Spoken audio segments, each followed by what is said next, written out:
तदमृतघटं चारुदोर्भिश्चतुर्भिः सूक्ष्मस्वच्छातिहृद्यां शुकपरिविलसन् मौलिमं भोजनेत्रं कालाम्भोदोज्ज्वलाङ्गं कटितटविलसच्चारुपीताम्बराढ्यं वन्दे धन्वन्तरिं तन् निखिलगदवनप्रौढदावाग्निलीलम् ब्रह्मणो हि समारब्धाम् आत्रेयाद्येषु पूजिताम् अस्मदाचार्यपर्यन्तां वन्दे गुरुपरम्पराम् आयुर्वेदरतं वन्दे माधवाख्यं महागुरुम् आयुर्वेदामृतं सर्वं शिष्येभ्यो यः प्रदत्तवान् द्रष्टा ज्ञानी दृष्टकर्मा कृतकर्मा तथैव च अध्यापकोऽभिषक्श्रेष्ठो महान् संशोधकस्तथा गुणैरेतैः समुदितैः यत्कार्यं प्रतनोति सः समृद्ध्यर्थं हि कार्यस्य वयं नु प्रयतामहे।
अजून थोडं बोल ना. आता ऍक्च्युअल पंचकर्माला आपण सुरुवात करू. आज जमलं तर बहुतेक वामन विरेचन दोन्ही संपवायचा प्रयत्न करू. वमनाचा तसा खूप बराच अनुभव इकडेच होता अगोदर कोट्टाक्याला जाण्याबद्दल, आणि तिथं असं वेगळं प्रकर्षण तिथं काय जाणवलं की मदन फळ जे आहे तिथं संस्कारित मदन फळ तिथं वापरलं जातं, जे समजा आपण वापरत नाही. तसा एक मोठा बदल तिथं दिसला. आणि बाकी इम्प्रुव्हमेंट जसं आम्ही तिथे कोट्टाकलमध्ये गेल्यावर हळूहळू दिसल्या त्यामध्ये वमनामध्ये. पण सुरुवातीला एक गोष्ट जाणवली की वमन औषधी तिथे ऍक्च्युअल तिथे वापरली जाते. संस्कारित मदन फळाचे पूर्ण तऱ्हेने तिथं ग्रंथोक्त पद्धतीने संस्कार तयार केले जातात आणि ते मदन फळ तिथे दिले जातात. आणि वमनाच्या बाबतीत असं टिपिकल चित्र दिसतं की आपण श्वासामध्ये, कुष्ठामध्ये, विसर्पामध्ये, वंध्यत्वामध्ये, उन्माद, अपस्मार ह्या एरियामध्ये साधारण रुटीन वमन आपण करतो, किंवा एक्ष्माच्या एखाद्या केसमध्ये आपण वमन करताना दिसतो. पण त्या व्यतिरिक्त पुढे वमनाचा एरिया तेवढा जसा वाढलेला नाहीये. जे रुटीन आपण याच गोष्टीमध्ये करतो. आणि एखाद्या ऑड क्लिनिकल कंडिशन मध्ये किंवा एकदम तिचं निदान आपण केलेलं आहे आणि बाबा जसं आपल्याला कफाची लक्षणावरून फक्त याला वमनच करायला पाहिजे आपण असं काही ठरवत नाही. म्हणजे बाबा याला वमनच, जसं आपण क्लिनिकली ठरवायला पाहिजे की बाबा ह्याला वमनच करायला पाहिजे, याला विरेचनच करायला पाहिजे, तसं काही दिसत नाही बाबा. हे 2-4 केसेस सोडले तर. तिथं थोडे रेअर उदाहरण बघितले मी. वातरक्तामध्ये 1-2 पेशंटला मी सरांनी वमन केलेलं बघितलं. आम्ही स्वतःही एका पेशंटमध्ये, वातरक्ताच्या पेशंटमध्ये वमन केलं आहे. ती चांगली केस होती. अजून दुसरा एक एरिया आहे जसं गायनॅकमध्ये, तिथे पीसीओडीचे जे केसेस असतात, पॉलिसिस्टिक ओव्हरियन डिसीज, ज्याच्यामध्ये कफबौल किंवा मेदूर थोडी स्त्री असते, एजेड, मिडल एज, त्यांच्यामध्ये पीसीओडी मध्ये ते वमन करतात. आमच्या कॉलेजमध्ये असं मी एकच पेशंटला वमन करताना बघितले पीसीओडीच्या, पण बाहेर तसं पीसीओडी मध्ये ते वमन करतात. दुसरा अजून एक एरिया हायपोथायरॉइडिझमची जी लक्षणं ती बरेच कफाचा अनुबंध त्याच्यामध्ये दिसतो, की तो एक एरिया की त्याच्यामध्ये आपण वमन प्रेफर करू शकतो. म्हणजे ग्रंथोक्त जे इंडिकेशन, कॉन्ट्रा इंडिकेशन दिले त्यापेक्षा वेगळं काही आपण फक्त क्लिनिकली असं आपल्याला लक्षात आलं की बाबा कफप्रदान याच्यामध्ये लक्षण आहेत आणि ह्याला वमन करायला पाहिजे, तर आपण डायरेक्टली प्रेफर करायला पाहिजे वमन. म्हणजे कमी औषधांचा वापर आणि लिमिटेड क्लिनिकल कंडिशन वमनासाठी. म्हणजे सध्याचं चित्र असं आहे की मदन फळ सोडलं तर जास्त कोणी, आता एक तर मदन फळ इथं आपण वापरत नाही. संस्कृत मदन, आवाज येतो? हॅलो.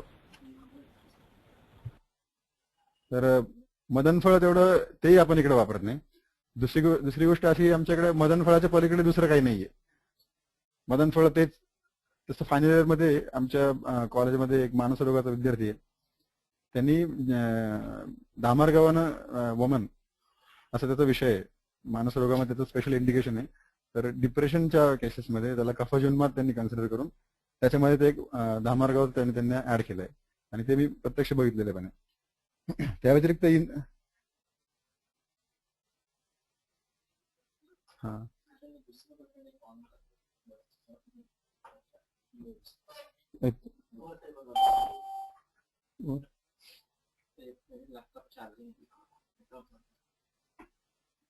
हा तर याच्यामध्ये मेडिसिनची रेंज एक आपण वाढवू शकतो वमनामध्ये, आणि क्लिनिकल कंडिशन पण आपण वाढवू शकतो. आणि असं दिसतं की बाबा शोधनाचं महत्व किती, म्हणजे काही केसेसमध्ये किंवा ह्याला किती दिवस तुम्ही शमन चिकित्सा करत राहिला तरी त्याचा काही फायदा होत नाही. त्याला तिथं टिपिकल ते शोधनच पाहिजे, तेव्हाच काहीतरी रिझल्ट पुढे मिळतात. अशा काही तिथे केसेस आहे, एक्झाम्पल आहे. आणि वमनात असं दिसतं की आपण नेहमीच टिपिकल पिक्चर असं असतं हॉस्पिटलमध्ये की स्नेहपान होतं पेशंटला, स्वेदन वगैरे होतं, आणि मग आपण पेशंटला विचारतो कफ उतलेश आहे का, म्हणजे कफ स्टीवन वगैरे होतं का, आणि मग असं सर मग इसको कुछ कफ स्टीवन नहीं है, ज्यादा कफ क्लेश नहीं दिख रहा है, तो इसको विरेचन करेंगे, सोड दो. पण तुम्ही एखाद्या पेशंटला आपण वमन करायचं असं ठरवतो, आणि नंतर स्नेहपान केल्यावर आपण म्हणतो की इतना कफ क्लेश नाही आहे, कफ स्टीवन नाही आहे, सोड दो, विरेचन करेंगे. ऍक्च्युली ही तुम्ही जेव्हा असं ठरवता की याला वमन पाहिजे, म्हणजे तुम्ही एवढं स्ट्रॉंग असतंय अगोदर, किंवा एवढा त्याच्यात कफ आहे त्याच्यामुळे त्याला वमन करायचंय. आणि ही कफ स्टीवन जो क्रायटेरिया आहे तो इतका मायनर वाटतो, कारण की असे कितीतरी पेशंट बघितले की जो सांगतात की एवढं कफ स्टीवन नाहीये, पण जेव्हा आपण ऍक्च्युअल वमन करतो तेव्हा इतका कफ येतो बाहेर की असं वाटतं की हे सोडून दिलं असतं तर पुढे विरेचन कसं अवघड झालं असतं, म्हणजे हे आपण मिस केलं असतं पेशंटमध्ये. त्याच्यामुळं तुम्ही शोधन करताय, एवढं मोठं डिसिजन घेताय, याचा अर्थ तुम्ही खूप शुअर आहे एवढा त्यात कफ आहे. तसं कफाचं असं वाटतं की ते जसं कसं व्हिजिबल होत नाही आपल्याला, लक्षणावरून ठरवायचं, त्याच्या क्रॉनिसिटीवरून ठरवायचं, आणि याला शोधन पाहिजे असं ठरवलं की त्याला ते वमन करायला पाहिजे. आणि तुम्ही स्नेहपान केल्यावर कफ क्लेश आहे का नाही, स्टीवन आहे का नाही, त्याच्यावरून नाही ठरवलं पाहिजे. तसंही आपण वंध्यत्वाच्या केसेसमध्ये कफ किती आहे किती नाही याचा विचार थोडी करत राहतो, त्याला एकदा त्याचं शोधन करायचं हाच क्रायटेरिया असतो. दुसरं एक तिथे एक्झाम्पल बघितलं, कटिग्रहामध्ये त्यांनी, म्हणजे कटिग्रहामध्ये किंवा गृध्रसीमध्ये वातकफच अनुबंध असेल त्याच्यामुळे त्यांनी वमन केलेले आहे. आणि असा तो चर्दुर्तीला एक पंचकर्माचं रिसर्च सेंटर आहे, त्यांनी तसा स्टडी पण त्यात पब्लिश केला आहे, आणि दिसतं की असं कफ पडतोय, आणि त्याच्यानंतर त्यांच्या बॅक पेनचे कंप्लेंट कमी झालेल्या आहेत गृध्रसीच्या. आता इथं तुम्हाला कुठे कफ दिसणार, कुष्ठामध्ये तुम्हाला एक कळतं किंवा श्वासामध्ये एक कळतं, पण इथं तुमचं फक्त एक क्लिनिकल माइंडच तुम्हाला सांगतं की बाबा असा असा इथं कफ आहे आणि इथं वमन करायला पाहिजे. तर काय सर, हा स्थान दिलंय, हा तसं 2 ट्रिक दिले अवलंबक आणि कफाचा. हा असं आहे काय, सरांनी त्या कटिग्रहामध्ये वमनाचं जे रिझल्ट मिळतात जसं त्रिक सांगितलेले, कटी त्रिक एक आहे, आणि ऊर्ध्वत्रिक आणि अधोत्रिक 2 सांगितले, कफाचे स्थान सांगितले अवलंबक कफाचे. त्यामुळे तिथं वमनामुळे कफाचं शोधन होऊन तसं तिथं रिझल्ट येत असेल, असं त्यात एक लॉजिक आहे. नंतर अजूनही ऊर्ध्वजत्रगत विकार आहे, शिरशूल वगैरे आहे, त्याच्यामध्ये वेगवेगळ्या पद्धतीने ट्राय करायला पाहिजे वमन. आणि असं वाटतं की वमन करण्यापेक्षा विरेचन सेफ आहे, म्हणून त्याला थोडस एक डावललं जातं, म्हणजे नको ठीक आहे विरेचन करून घे. तिथं काय परत कसं अरेंजमेंट लागत नाही जास्त विरेचनाला, त्याला औषध देऊन टाकतं सकाळी झालं. वमनासाठी डॉक्टरला स्वतः यावं लागतं सकाळी तिथं, आणि सकाळी पूर्ण अरेंज करावं लागतं, त्याच्यामुळं तिथं असं दिसतं डावल त्यांनी. तर असं केसेसचं उदाहरण मी चालता चालता सांगतो, काही केसेस आहे तिथे इंटरेस्टिंग आम्ही केलेल्या वमनाच्या.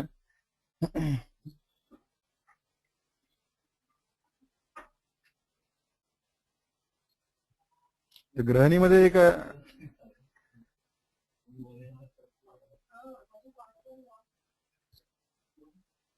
ग्रहणीमध्ये एक आपण असं वाटतं की वमनाचा उपयोग करू शकतो बाबा, किंवा जसं अतिसारामध्ये त्यांनी सांगितलेलं आहे वमन करण्याचं, आणि ग्रहणीमध्ये जेव्हा कफ जास्त दिसतो आपल्याला मलवेगांमध्ये, तेव्हाही तिथं वमनाचा विचार करू शकतो बाबा आपण. म्हणजे नवीन एरिया काही असे, कारण की जसं दोषाचं लक्षण दिसतंय तिथं किंवा कफ अधिक आहे, तर तसं वमन करून त्याचा आपण विचार करू शकतो. वमन केल्यानंतर पुढे विरेचन, त्यामध्ये तसा विचार केला जाऊ शकतो.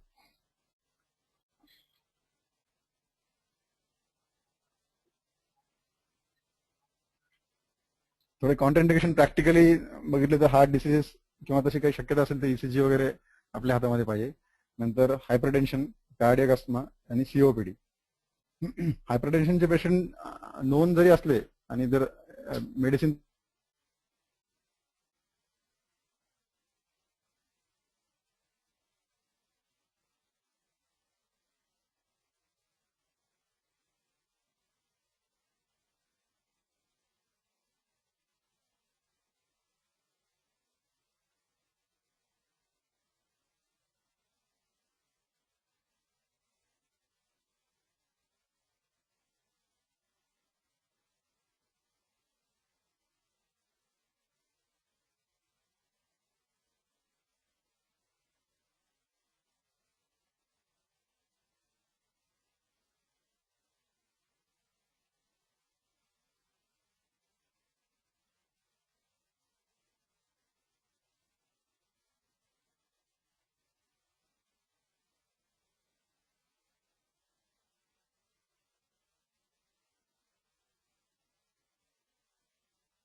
तर थोडी इसोफेजल व्हेरायसिसची ब्लिडिंग आपल्याला कधी कधी दिसली वामानामध्ये, बऱ्याच वेळेस दिसली, पण ती नंतर जाते. तिथल्या त्या प्रेशरमुळे आपण ऊर्ध्वप्रवृत्ती करण्याच्या ह्याच्यामध्ये थोडी मायन्यूट वेसल जे असतील त्या रप्चर होतात आणि तेवढी सुरुवातीला ब्लिडिंग दिसते 1-2 वेगामध्ये. कधी कधी जास्त ब्लिडिंग दिसली, पण ती नंतर चालू झाल्यावर सबसाईड झालेली आहे, म्हणजे काही मोठं कॉम्प्लिकेशन नाही वाटलेलं.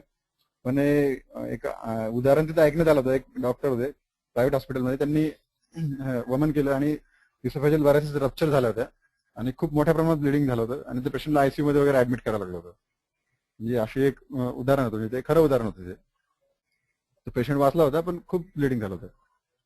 त्यामुळं थोडं क्लू साठी हे 1-2-3 गोष्टी लक्षात ठेवल्या तर बरं आहे.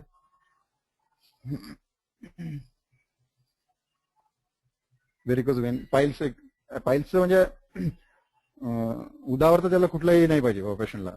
आणि दुसऱ्या गोष्टी असं आहे की ज्या दिवशी वमन आहे त्या दिवशी पण सकाळी आपण एकदा उदर परीक्षण करून आणि मलप्रवृत्ती त्यांनी झाली की नाही व्यवस्थित ते बघायला पाहिजे. व्यवस्थित झोप झाली की नाही. असं होतं की उत्क्लेश आहार देतो आपण पेशंटला आणि त्या दिवशी तो आहार त्याला पचत वगैरे नाही, त्याच्यामुळे त्याला आत्मान दिसतो, गॅस दिसतो आणि तो त्याच्यामुळे वेग त्याला व्यवस्थित येत नाही. आणि वमन करताना असं दिसतं की पेशंटला मध्ये वेग येऊन गेला एखाद्या वेळेस मला तर, की पुढे वमन वेगवेगळे व्यवस्थित येतात. तर पाईल्स म्हणण्यापेक्षा आपण विकृती काय आहे का तेवढं एकदा लक्षात ठेवायचं अगोदर. नंतर सिटिंग जे कम्फर्टेबल पाहिजे, सिटिंग जानू असं सांगितलेलं आहे. आणि दोन्ही बाजूला आर्म चेअर पाहिजे, म्हणजे त्याला हात वगैरे व्यवस्थित ठेवता येतील. आणि जे वमन पात्र आहे पुढचं ते जास्त उंच किंवा जास्त खोल नाही पाहिजे, म्हणजे जास्त वाकायला लागेल असं नाही पाहिजे किंवा एकदमच समोर असंही नाही पाहिजे. तर ही काळजी घ्यायला पाहिजे.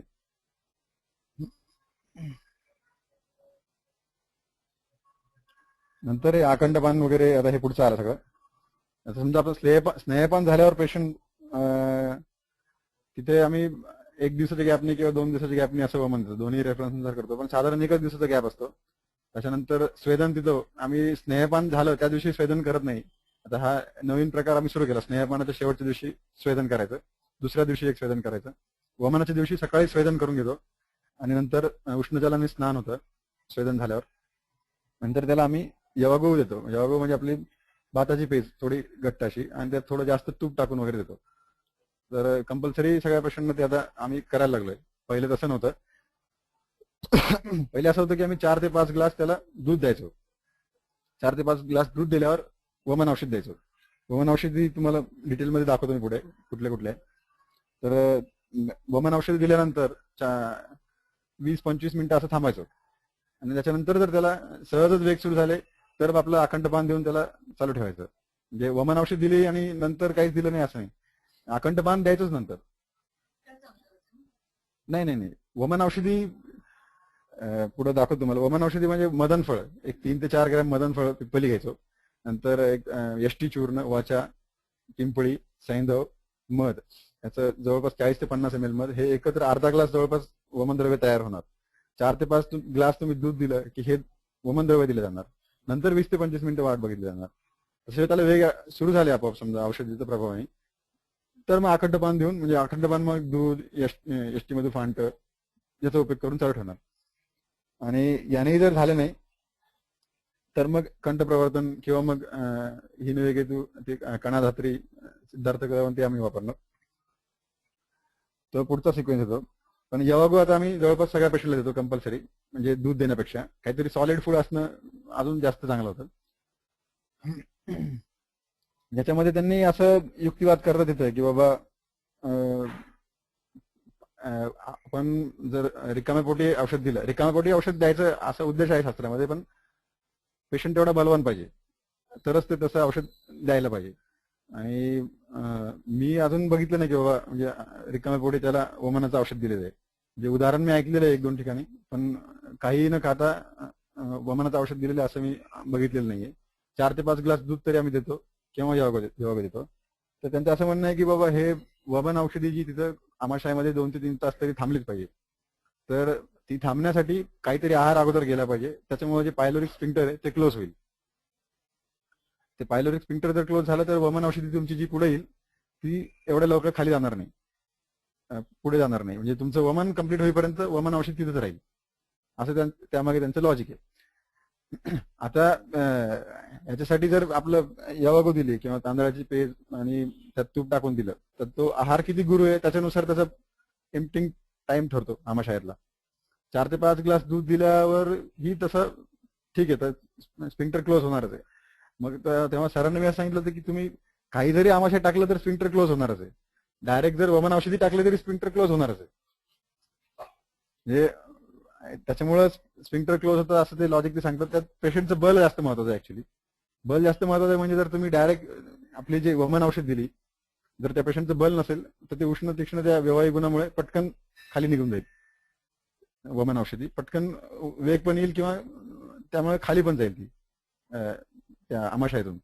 दुसरं असं आहे की हे आहार दिला आपण, पेज जर दिली तर 2-3 तास आरामात तिथं ते त्याला एम्प्टिंग व्हायला वेळ लागेल. त्याच्यामुळे सेफली तुमचं औषध तिथंच राहील आणि याच्यामध्ये कॉम्प्लिकेशन काही नाही, तुम्ही सेफ राहणार. म्हणजे कधी थोडं यवागो दिल्यानंतरच वमन करणं सेफ आहे, पण आपण डायरेक्ट वमन औषधी कधी वापरत नाही, त्यामुळे हा प्रकार आपल्याकडे नाही होत. आपण अखंड पान देतो किंवा आपण लेह वगैरे देतो तेवढंच. हा, यवागू आपली एक 250-300 ml यवागू देतो, त्याच्यानंतर औषध दिलं जातं.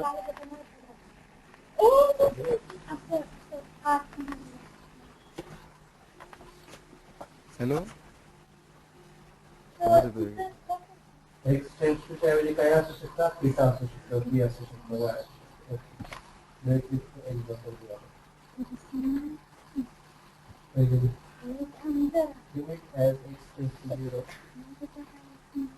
आवाज येत नाही असं सदाशिव पेट क्लिनिक आहे.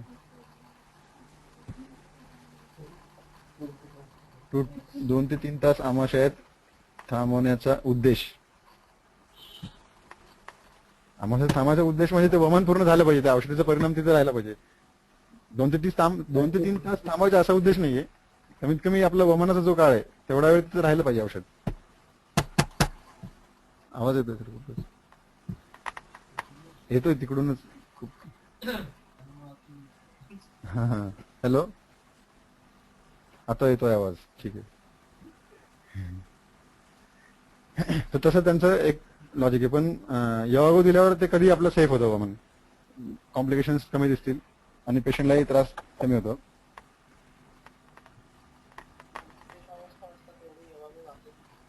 हा यवागो जाते. हा उत्क्लेश आहाराबद्दल पण सांगतो मी. नंतर उत्क्लेश आहारासाठी आम्ही तिथं एक मासे, उडीद वडे, पेढा, खव्याचा पेढा, दूध, दही हे एवढ्या सगळ्यांचा वापर करतो. आणि उत्क्लेश आहार असं सांगतो की जसं दुपारपासून सुरू करून संध्याकाळी 7 पर्यंत आपल्याकडे कुठला प्रॉब्लेम हॅलो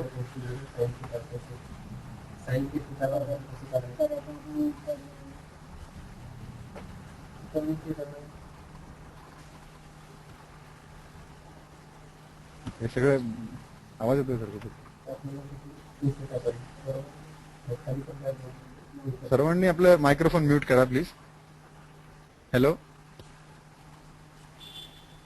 तर उत्क्लेश आहारामध्ये एवढ्या सगळ्यांचा वापर केला जातो.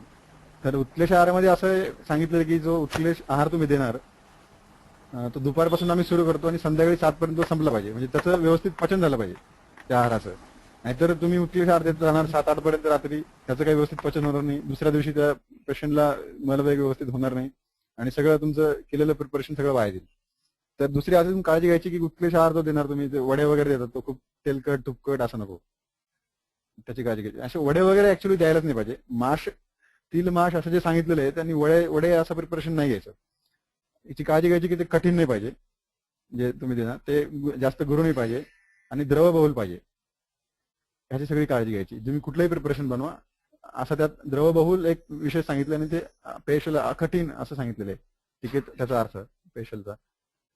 मग ह्या सगळ्या गोष्टी तुम्ही पाहायला पाहिजे जेव्हा तुम्ही उत्क्लेश आहार द्या. त्या मानाने मग तुमची खीर किंवा दही ह्या गोष्टी चांगल्या आहेत त्यापेक्षा. त्याने माशाचं पण डायरेक्ट फिश फ्राय वगैरे असं नाही द्यायला पाहिजे.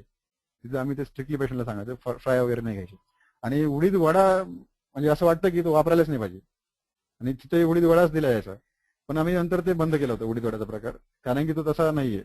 तसं तो विष्टंब करणार आहे. जसं जर वडा जर दिला तर तसं तुम्ही माशाचं प्रिपरेशन द्या की जे द्रव आहे आणि काय म्हणतात त्याला, तळलेलं वगैरे नाहीये. पेढा तर ठीक आहे, खव्याचा पेढा आहे एकदम मृदू. तर उत्क्लेश आहाराला इतकं काही जास्त सिरियसली नका घेऊ की ज्यामुळे तुमचं वमनच प्रॉब्लेम मध्ये येईल. मासे आम्ही ते शिजलेले मासे तयार केले, छोटे मत्ती मासे म्हणून असायचे तिकडे, ते वापरायचो. पण ते मासे पण असं तिथं कुठून बँगलोरहून इकडून तिकडून मासे यायचे, 2 दिवस जुने असे असायचे ते. तिथं पण जिथं स्वतः आम्ही तिथे राहायचो तिथे असं व्हायचं.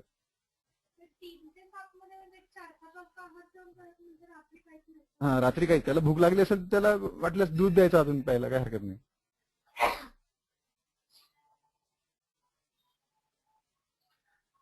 म्हणजे नुसतं आकंठपान तुम्ही करू शकता. पहिले यवागो देऊन नंतर मेडिसिन आणि नंतर आकंठपान. नुसतीच मेडिसिन पण देऊ शकता, तसं काही उदाहरण मी बघितलेलं नाही. एका मित्रांनी सांगितलं होतं उदाहरण, किंवा नुसतंच मेडिसिन दिलं होतं किंवा त्याला जे वेग आहेत 4-5-6 वेग आले त्याला, आणि 1.5 ते 2 ग्लास नुसतं सलायवा, पाणी आणि कफ असा पडला, पण त्याच्यामध्ये पेशंटला एकदम सिव्हिअर त्रास होतो. म्हणजे खूप रिस्की आहे ते.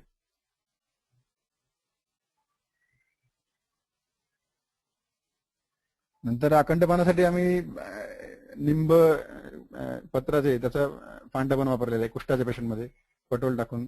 परत खदीर, दारवी आणि एसटी यांचा काढा पण अखंडपानासाठी वापरलेला आहे. बाकी मग रुटीन आपलं एसटी आणि क्षीर असं वापरलं जातं. हे 4-5 त्याचा ऑप्शन आहे. त्याच्या ग्रंथामध्ये असं आलं की कफ जर प्रधान असेल तर तीक्ष्ण उष्ण कटू असं वापरायचं औषध, पित्त असेल तर स्वादू आणि हिम असं वापरायचं, आणि वात अनुबंध असेल कफाला तर स्निग्ध आम्ल लवण असं वापरायचं आहे. तर संपूर्ण श्वासाच्या पेशंटमध्ये जर असं जर ठरलं तर तीक्ष्ण उष्ण कटू असं आपण नाही वापरत, क्षीर वगैरे असं वापरतो. तर त्याच्यामध्ये म्हणजे असं डिस्कशन मध्ये आलं होतं हे की बाबा हे असं कसं करणार आपण, किंवा विसर्पा जर कुष्ठाचं पेशंट असलं तिथं आपण हे वापरणार, निंब पटोल असं वापरणार. पण त्याच श्वासाचं पेशंट असला तिथं आपण क्षीर वगैरे वापरणार तर कफ प्रवर्तनासाठी. म्हणजे याच्यात व्याधी प्रत्येक विचार करायचा डायरेक्टली की मग पेशंटचं त्याचं इझिनेस म्हणजे बरंच त्याच्यावर डिस्कशन झालं, पण काही डेफिनेट त्याच्यावर मत नाही आलं बाबा की म्हणजे तुम्ही कुष्ठाचा पेशंट असेल तेव्हा निंबपटल वापरतात, कारण की तो बहुतेक त्यात व्याधी प्रत्यनिक असा विचार केलेला आहे कुष्ठामध्ये. पण जर क्षीर जर वापरला आपण तेही कफकरच आहे समजा, श्वासामध्ये कासामध्ये आपण वापरतो तो, तिथं पण निंबपटल का नाही वापरायचं मग, असं असा एक विचार होता.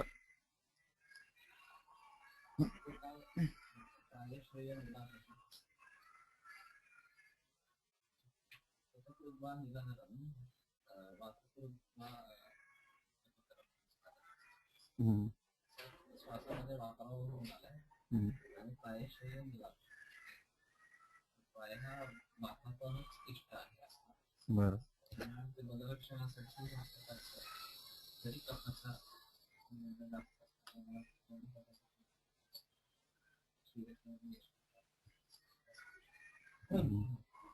कोणाने होणारा त्रास अल्प सर्वेशा म्हणून यंत्र शक्तिष्ठ पाय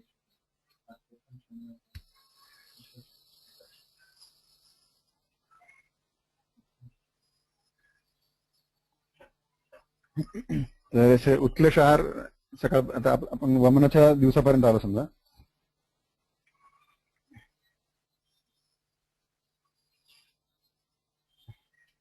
हे 2 ते 3 ग्लास ओनली वमनद्रव्य आकंठपान हे आता सांगून झालं तुम्हाला. आणि दुसरं असं आहे की ह्याची तुम्ही मदनफल पिप्पली घेणार ती खूप बारीक व्यवस्थित झाली पाहिजे, म्हणजे वाटून घ्यायची आपल्या वर पाट्यावर उंट्यावर व्यवस्थित, किंवा मिक्सरमध्ये जर जमली तर पण खूपच कडक असते ती, त्याच्यामुळे तसं होत नाही. पाट्यावर उंट्यावरच वाटून घ्यायची, किंवा मिक्सरमध्ये असेल तर त्याला थोडे वाळून घ्यायची उन्हामध्ये, थोडी कडक होती, मग ती मिक्सरमध्ये फाईन व्हायला सोपी जाते. तरी एवढं झाल्यानंतरही ते आपण सगळं द्रव्य तयार होणार आपलं, ते सगळं व्यवस्थित गाळून घ्यायचं. कारण की मदनफल पिप्पली जर समजा तशीच अखंड जर आतमध्ये गेली तर तशी ती आतमध्ये राहून एखाद्या वेळेस त्याला दिवसभर वेग येत राहण्याची शक्यता असते. त्याच्यामुळे ते फिल्टर करून घ्यायचं औषध व्यवस्थित.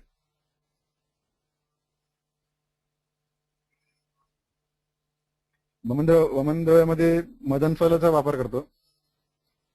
दुसरं आता एक तुम्हाला ते उदाहरण दिलं, धामार गावाचं एक दिलं, त्याच्यामध्ये कुटाच्या वगैरेचा पण इंद्रयोगाचा वगैरे वापर करू शकतो आपण, तसं नाही केलेला, पण ते टाकू शकतो. कुष्ठामध्ये त्याचं इंडिकेशन आहे आणि ते इझिली अवेलेबल पण आहे.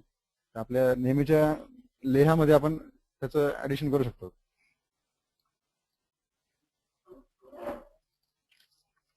वमनोपक द्रव्य त्याच्यामध्ये यष्टी क्षीर असं वापरलं जातं. आणि वमन मेजर वमन द्रव्याला भावना देण्यासाठी पण याचा वापर केला जातो.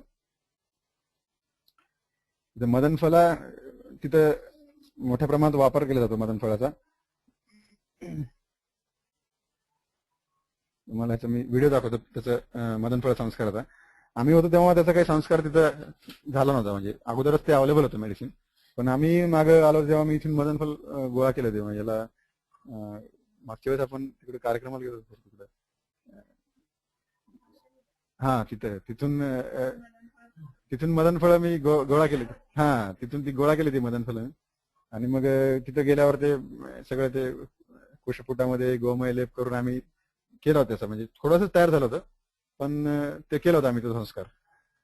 तुम्हाला त्याचा व्हिडिओ दाखवतो.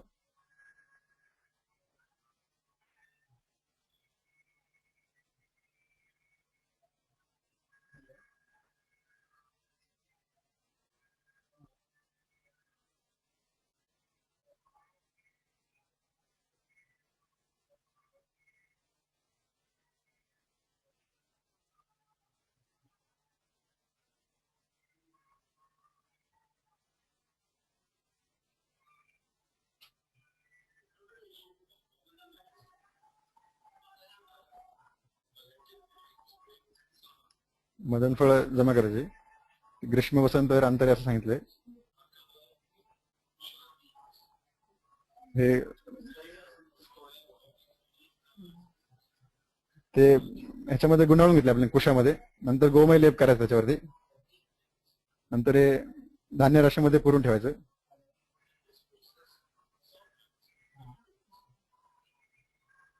त्याच्यामुळे ते फळाचे ते मृदू होतात असं सांगितलंय. आणि नंतर त्याला फोडून घ्यायचं ते मदनफळाची पिळी काढून.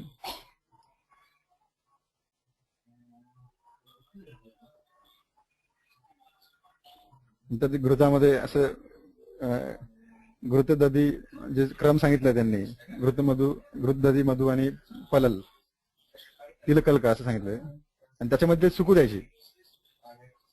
मग एक मिनिट, हा हा नाही नाही नाही, एकदा सगळं होऊ द्यायचं संस्कार.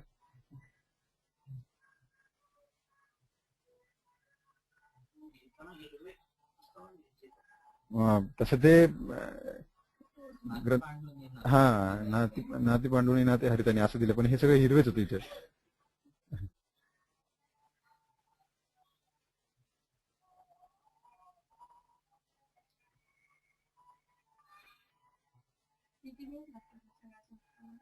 आम्ही खूपच छोटस केलं होतं हे सगळं. त्याला जर जवळपास काढल्यानंतर आम्ही चार पाच दिवस एका याच्यामध्ये ठेवलं होतं शोषण होईपर्यंत. जवळपास तरी 20-25 दिवस झाले त्याच्यामध्ये पूर्ण तयार होईपर्यंत.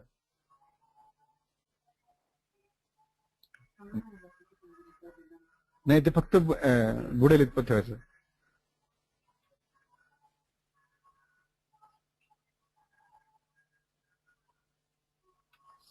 सर्वांना अभ्यंग आणि स्नान, उष्णजल स्नान तिथे आम्ही कंपल्सरी करतो पेशंटला सकाळी. अभ्यंग हा वमनाच्या अगोदर पण, स्वेदन पण. ते सकाळी संध्याकाळी असं 2 वेळा देऊ शकतो तुम्ही, तसं काय तुमच्या, पण सकाळी रुटीनली आम्ही देतो तिथे अभ्यंग आणि स्वेदन. मग वमन आमचं, आम्ही 5ला हे प्रोसेस सुरू करतो, 6ला वमन सुरू होतं. त्याच्यामुळे ते पेशंटला उत्क्लेश आहार वगैरे देतो 7च्या अगोदर झाला पाहिजे, म्हणजे झोप झाली पाहिजे, म्हणजे पुढचं सगळं व्यवस्थित झालं पाहिजे सगळं.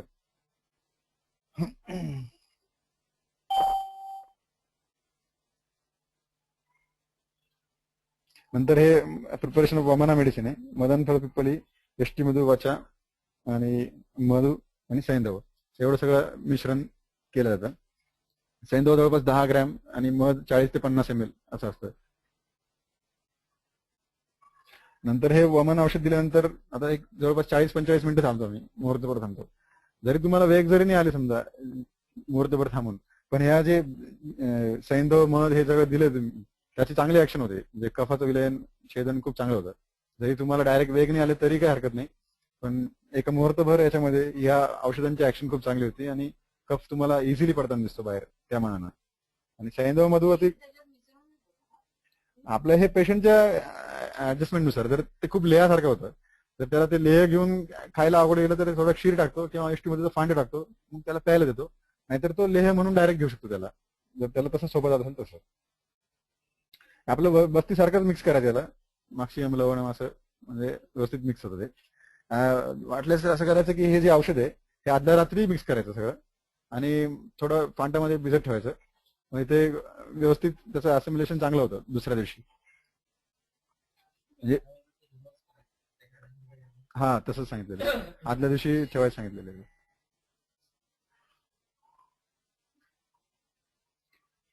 हे प्रपोर्शन थोडं वाचा आम्ही काही पेशंट मध्ये ऍड करतो, काही मध्ये नाही करत. ते प्रपोर्शन चेंज होत राहतं.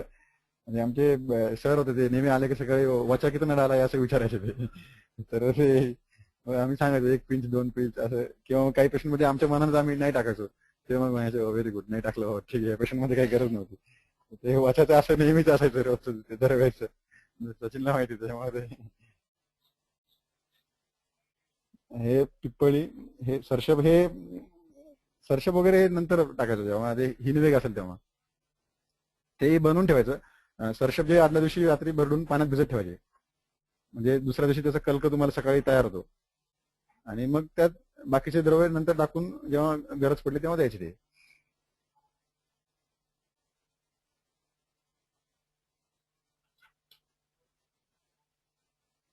हे मधुसैंधव तुम्हाला आताच सांगितलं मी महत्व.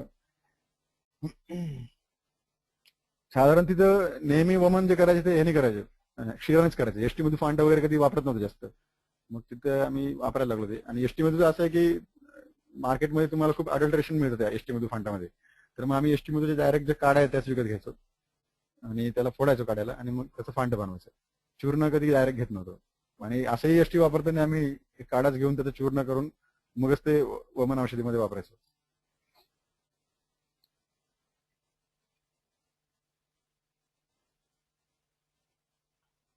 नंतर आता ह्या प्रोसिजर मध्ये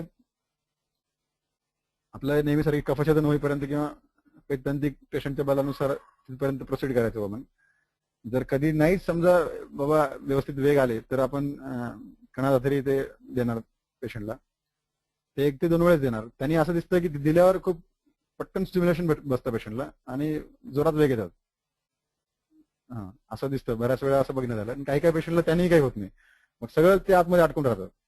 तुमचं अगोदरचं वमनाचं औषध, थोडं आकंठपान, परत हे कणाधातरी, ते सगळंच आतमध्ये अडकून राहतं. मग त्याला आम्ही लवणोदक देतो पेशंटला नंतर. आणि लवणोदकाने काही वेग झाले तर ठीक आहे, नाही तर मग लवणोदकाने त्याचं अनुलोमन होऊन जातं. पेशंटला मग 6, 7, 8, 10 वेळा विरेचनाचे वेग होतात. त्याच्यामध्ये औषध वगैरे सगळं जातात. आणि तसंही रुटीन मध्ये असं तिथं करता की बाबा सगळं वमन झाल्यावर शेवटी एकदा लवणोदकाने परत एकदा वमन करतात. औषध बाहेर आलेलं असेल नसेल तरी सुद्धा. पण औषध जर तुमचं बाहेर आलेलं असेल तर तुम्ही परत ते लवणोदक द्यायला नाही पाहिजे. एकदा तुम्ही ऊर्ध्व प्रवृत्ती केली दोषांची, परत त्याला अनुलोमन द्यायची काही गरज नाही. पण ते तसं ते रुटीन मध्ये करायचं.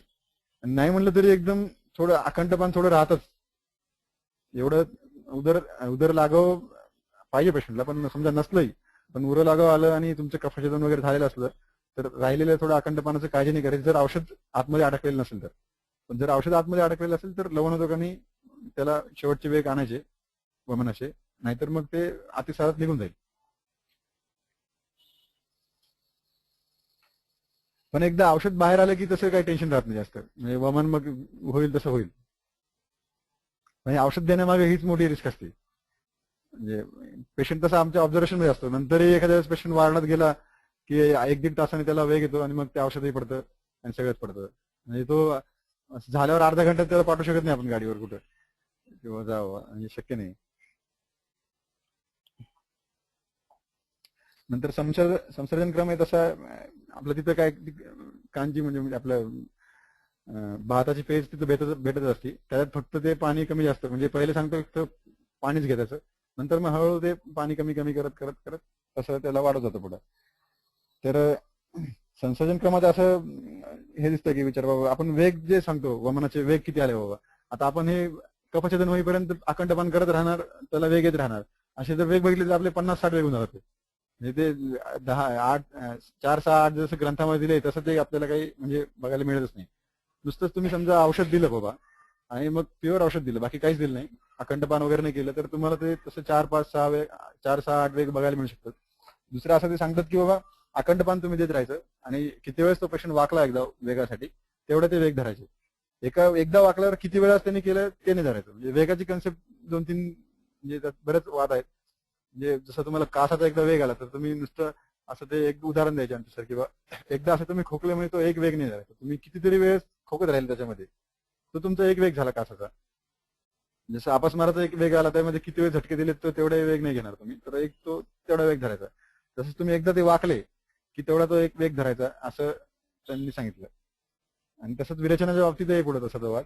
पण ते वेग किती झाले त्याच्यावरून आपण संशोधन क्रम ठरवायचा की नाही ठरवायचा हे आपण बघायला पाहिजे. दुसरं आहे की आंतिकी कफांतक झाला विरेचन वमन आपलं आणि किंवा पैत्तांतिक झालं, त्याच्यावरून संशोधन क्रम ठरवायचं की नाही ठरवायचा. दुसऱ्या पेशंटच्या लक्षणावरून पण सगळ्यात महत्वाचं असं वाटतं की मला लक्षणं जे पेशंटची ती खूप महत्वाची, वेग किती झाले त्याच्यापेक्षा. आणि दुसरं असं आहे की सुश्रुतामध्ये असं दिलं त्यांनी दोषांच्या मानानुसार संशोधन क्रम दिलेले आहे. जे ते जास्त महत्वाचं वाटतं मला लक्षणापेक्षाही. अजून किती प्रमाणात दोष बाहेर पडले त्याच्यानुसार तुम्हाला ते संशोधन करून द्यायचं आहे. वमनाचं असं आहे आम्ही ती क्वांटिटी काही मोजत नाही किती गेली. आणि वमनाचं सांगितलं की तुम्ही जेवढी आतमध्ये क्वांटिटी दिली त्या आतमध्ये दिलेल्या क्वांटिटीच्या मायनस बाहेर किती पडलं.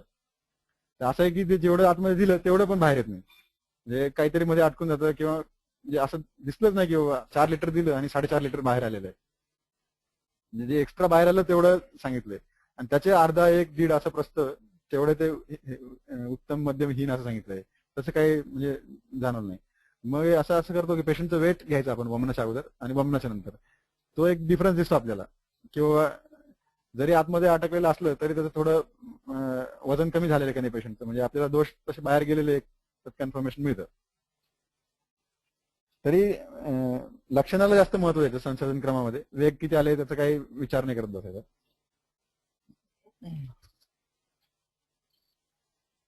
हे सम्यक वमन लक्षणाचं पॅरामीटर दिले तुम्हाला सांगितले. अंतिकी, वैगिकी, मानिकी, लैंगिकी, सम्यक योग, अतियोग. अतियोग असं काही दिसलं नाही बाबा, की कॉम्प्लिकेशन त्या मानानं एवढे दिसले नाही आम्हाला. फक्त रक्तप्रवृत्ती दिसली पहिल्या 1-2 वेगामध्ये पेशंटमध्ये, नंतर पुढे कंटिन्यू केल्यावर ते नाही राहिलं पुढे. बाकी असे की बाबा काही काहींना वमनच झालं नाही, म्हणजे वेगच नाही आले बाबा. तसंच मग ते आपलं लवण घ्यायचं किंवा मग ते विरेचनाच्या वेगामध्ये ते औषध निघून जाईल. बाकी दुसरे खूप असं मेजर कॉम्प्लिकेशन काही दिसले नाही.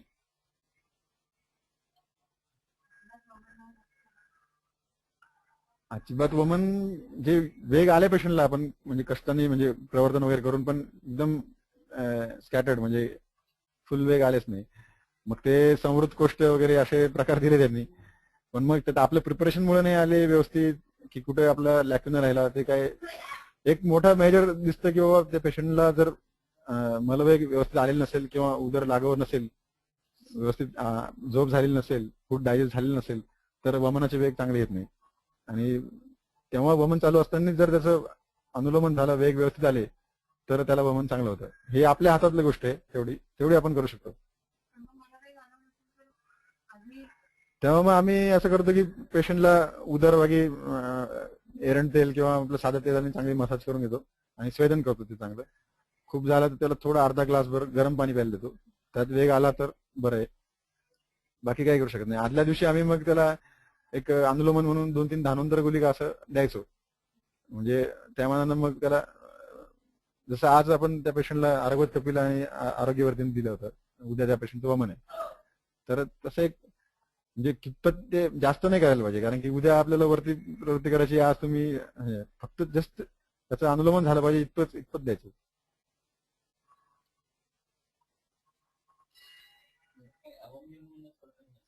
हा हा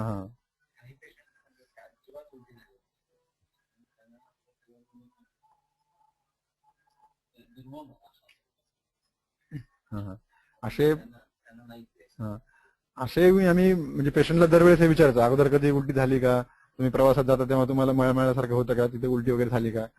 म्हणजे बरेच पेशंट सांगतात झालेली, पण असे बरेच वमन आम्ही केले की ज्याच्यामध्ये पेशंटला आतापर्यंत कधीच उलटी झाली नाही, पण वमन छान झालेलं म्हणजे, आणि खूप छान वमन झालेलं. हा पण ती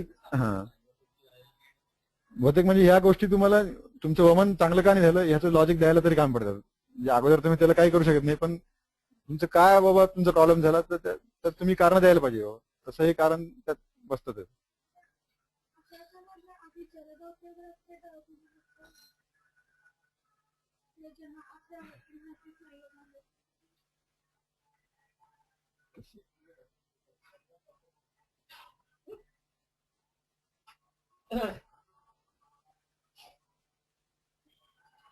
नंतर असे काही थोडे उदाहरण सांगतो मी तुम्हाला जिथे आम्ही केसेस केल्या.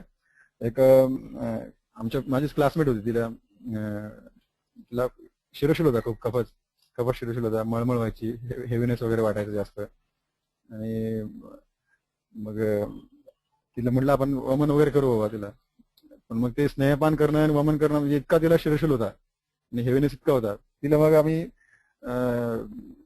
सकाळी सकाळी फक्त तो यवागू घृत जास्त टाकून दिली, स्नेहन शोधन वगैरे केलं आणि तिला वमन केलं होतं. ते असा म्हणजे हिरवट पिवळट रंगाचा कफ, दुष्ट कफ, आणि खूप मोठ्या प्रमाणात तिला कफ पडला होता आणि ते सगळे तिचे सिम्पटम्स कमी झाले होते. म्हणजे एक दिवसातच आम्ही ठरवलं दुसऱ्या दिवशी वमन करायचं. हे काय कलिगत होती त्याच्यामुळे काय नाही, ते करून टाकलं, सरांना वगैरे विचारायची गरज नाही पडली. पण ते झाल्यानंतर खूप तिला उपशम मिळाला त्याच्यामध्ये. आणि मग मग आम्ही ठरवलं की बाबा तिला स्नेहपान करून मग वमन करू, म्हणजे पूर्ण व्यवस्थित शोधन करू. मग स्नेहपान करायला सुरुवात केली, त्यामुळे त्यामध्ये डिस्टर्बन्स आले, पिरियड्स वगैरे आले, नंतर ते काही केलं नाही. ते कल्याण घृताने त्याला स्नेहपान, त्याला स्ट्रेसची खूप मेजर हिस्ट्री होती. पण ते एक सध्या वमन केलं होतं. दुसरं एक सध्या वमन असं केलं होतं की ऍक्च्युली त्या पेशंट सरांशी मी ते बोललो होतो, एक छोटा मुलगा होता, राजक्ष्मा होता, त्याला एकदम कृश होता. राजक्ष्मेची त्याला हिस्ट्री होती. पेशंट त्याला रिकरंट फिवरमुळे तो ऍडमिट झाला होता. एकदम छोटा मुलगा होता, जवळपास 13-14 वर्षाचा मुलगा होता, 14 वर्षाचा 15 वर्षाचा मुलगा होता, एकदम कृश होता. आणि तुम्हाला असं दिसणार नाही की व्हायच्यात काही कफ असेल असा. पण त्याला मग आम्ही त्याला नस्य करण्यासाठी घेतलं होतं. त्याला शिरोशील वगैरे असं काहीतरी कंप्लेंट होत्या. तर नस्य करताना असं झालं की आम्ही पेशंटला असं सांगतो की 2-3 तास अगोदर काही खायचं नाही. म्हणजे जेव्हा कफस्टिवन करतो त्यावेळेस एखाद्या वेळेस त्याला उलटी होण्याची शक्यता असते पेशंटला. तर त्या पेशंटने चुकून 2-3 हे वडे खाल्ले होते उडदाचे, आणि मग त्याला आम्ही जस्ट अगोदर अर्धा तास अगोदर त्याला मग नस्य केलं, त्याला स्टीवन करायला लावलं. ते सगळे वडे सगळं खाल्लेलं पडायला लागलं, आणि इतकं पडायला लागलं की इतका चिकट कफ इतक्या मोठ्या प्रमाणात पडायला लागला. म्हणलं ते नस्य बाजूला सोडलं बघ आम्ही. मग त्याला आम्ही बोट टाकून उलटा करायला लावला तिथं त्या टेबलवरतीच. मग ते बरंच त्याला 4-5 वेळेस उलट्या झाल्या आणि खूप चांगला मोठ्या प्रमाणात स्टिकी कफ गेला.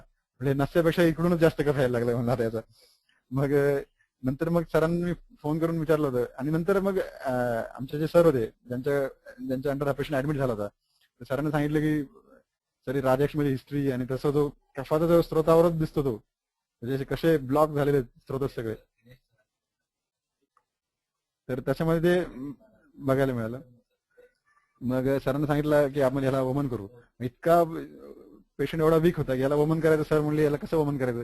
मग त्यालाही आम्ही यवागो टाकली, खूप मोठं तूप टाकलं त्यात, आणि ते देऊन त्याला नंतर एसटी फांटाचं अखंडपान केलं, ज्याच्यामध्ये त्याला इतका स्टिकी थोडासा दुर्गंधित कप मोठ्या प्रमाणात झाला, आणि 8-10 वेग झाले की त्याचं वमन स्टॉप केलं.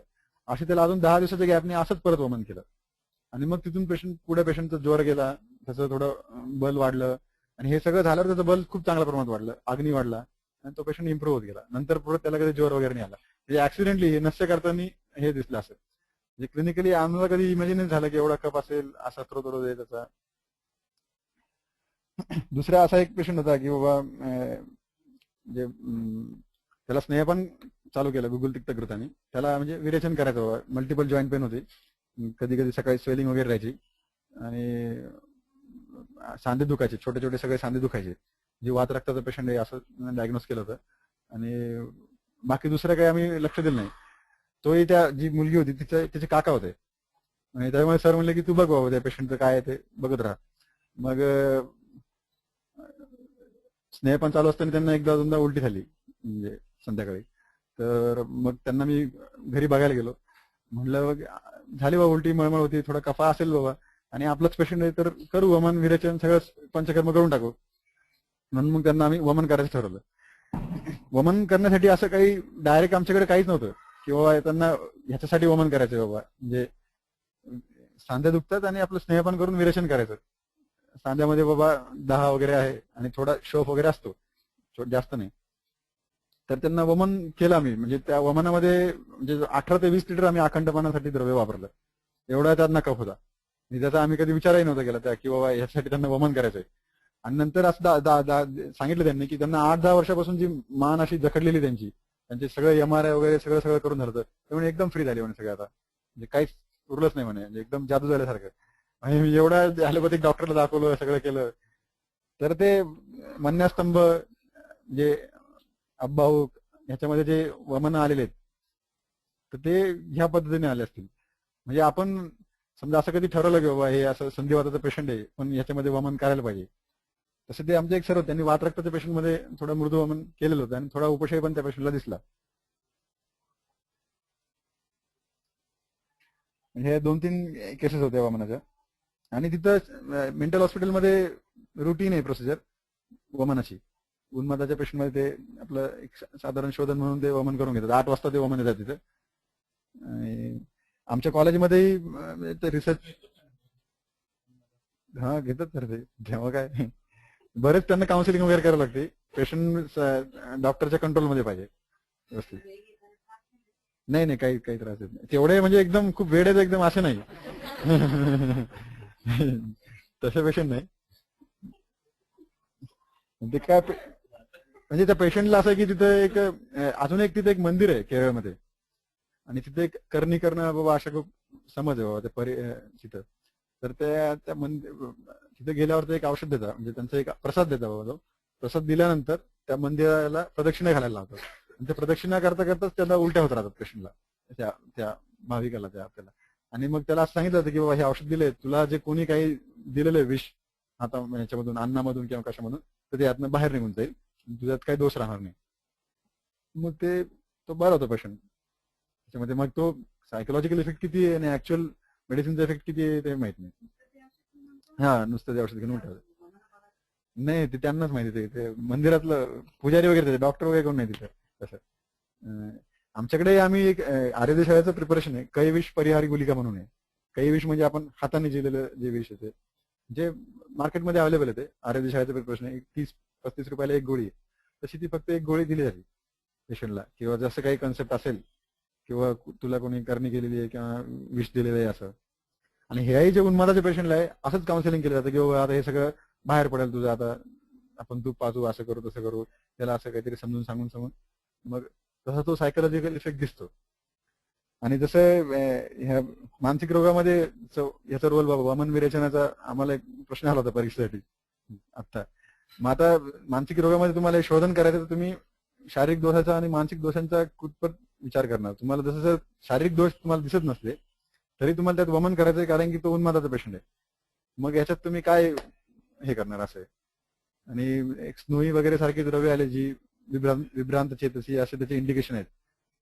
तर मग ह्याचं शारीरिक मानसिक असा याचं दोघांचं कनेक्शन करून त्याला कितपर्यंत याचा वापर करायचा वमन विरेचनाचा, तो एक मुद्दा राहतो. आणि याचा एक शारीरिक दोष सोडून मानसिक दोषांवरती डायरेक्ट किती इफेक्ट आहे, जसं त्याच्या इंडिकेशन मध्ये बुद्धिइंद्रिय प्रसाद वगैरे असं सगळं आलेलं आहे.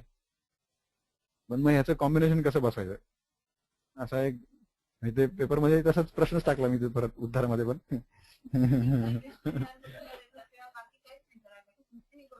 हा नाही नुसती गोळी द्यायची नाही तिथं ते आता एक नाही वमनासाठी नाही सांगत, कैविष पर्यंत देतात बाबा ह्या. जसं हे तुम्हाला मंदिरात जाऊन वमन होतं ते उलट्या करतात. नाही ही उलटीसाठी नाही, ही गोळी वेगळी तुम्हाला सांगितलं. हा शमन स्वरूपात फक्त तुम्हाला एक दुष्यविषारी अगर दुष्यविषारी पण वापरले जाते भरपूर. पण या कैविष परिहारी सांगण्यामध्ये त्यांना एक इफेक्ट आहे ना, तो पेशंटला सायकोलॉजिकल इफेक्ट आहे, व दिली त्याला गुलिका.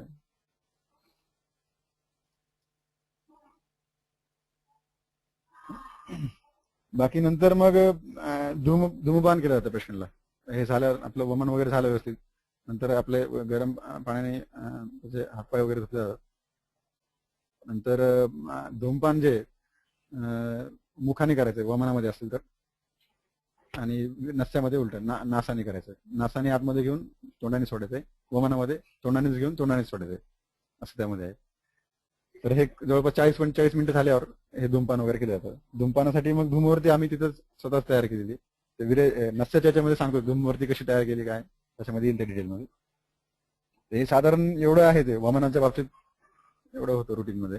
जेवढं वेगळे मेडिसिन वगैरे आणि प्रोसिजर थोडे जबाब वगैरे देऊन किंवा अशा पद्धतीने केले जाते. जास्त काही डिफरन्स नाही, पण ऍक्च्युअल मदन फळ वापरलं जातं, ऍक्च्युअल मेडिसिन वापरलं जातं, तसं इफेक्ट तिथं आहे. आपल्याकडे तसं समजा आपण लेह वगैरे वापरतो जास्त प्रमाणात आणि डायरेक्ट वमनाचं औषध वापरत नाही, तसं तिथं धामार्गव आणि मदन फळ 2 औषधं वापरले जातात.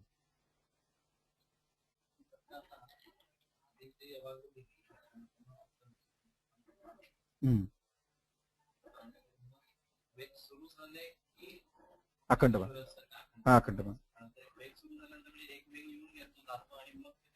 हा मग ते प्यायला देतात. एक वेग नाही. आणि असं आहे की प्रत्येक पेशंट मध्येच ते तुम्हाला त्या अवस्था दिसतील आणि वेग सुरू होतील असं नाही. म्हणजे खूप कमी पेशंट मध्ये आपोआप वेग सुरू होतात. मग वेग नाही आले की अखंडपान सुरू करायचं, मग आपोआप वेग सुरू होतात. मग हे चालू राहायचं अखंडपान असं. म्हणजे बरेचसे पेशंट असे इतके कफा बोल होते की त्यांना जवळपास म्हणजे 18 ते 20 लिटर आम्हाला अखंडपान वापरावं लागलं. एवढं चालूच राहिलं सगळं.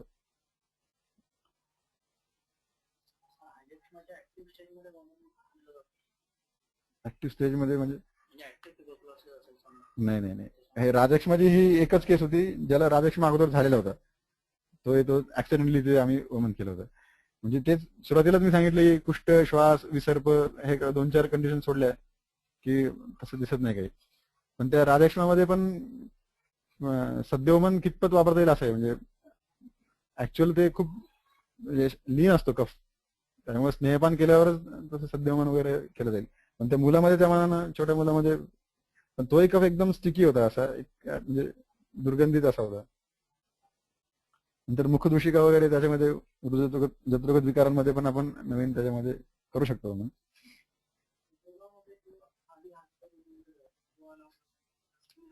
त्याला नाही काही गरजच नाही, त्याला कशाला करायचं ते सोडून देतो. नाही नाही, एवढी काही गरज नाही पडली त्याला मग बंद करून आपल्या रिस्क घ्यायची. अगोदर त्याला हार्ट अटॅक आलेला आहे तर कशाला करायचं, नको. ते रुद्रक पण ते दोन पद्धती.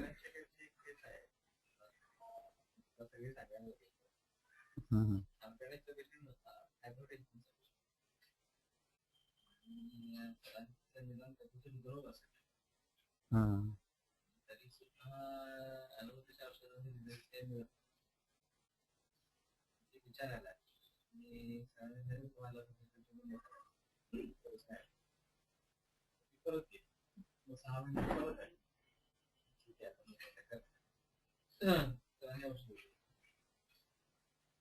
आणि कफाचा हृदयरोग आहे असं निदान सरांचं. आणि एक दिवशी ते आले मला भयंकर मळमळ होते. औषध टाटा मिळत वाटतं सरांनी दिला. खाल्ल्यानंतर तिला आणखीन उल्हास वाटला, म्हणजे काहीतरी औषध दिलं बरोबर आहे की नाही, अजून थोडंसं खाऊन बरं वाटतं. उलटी वेळ असं सांगितलंच नव्हतं, ती खायला तयार नाही. मग शेवटी सर म्हटलं तर मी पावडर होतो तेव्हा दिला स्वाद पावडर चोळल्यावर मोठा एक वेग आला आणि कफाचा गोळा बाहेर पडला आणि तो पडला आणि मी आणि त्या क्षणाला जे खाली आलं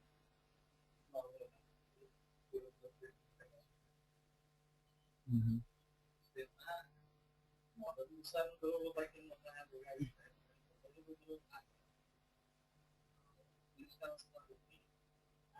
पेशंट झालेली आणि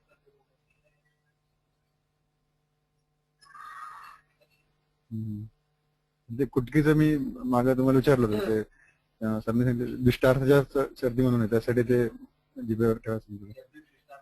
हा,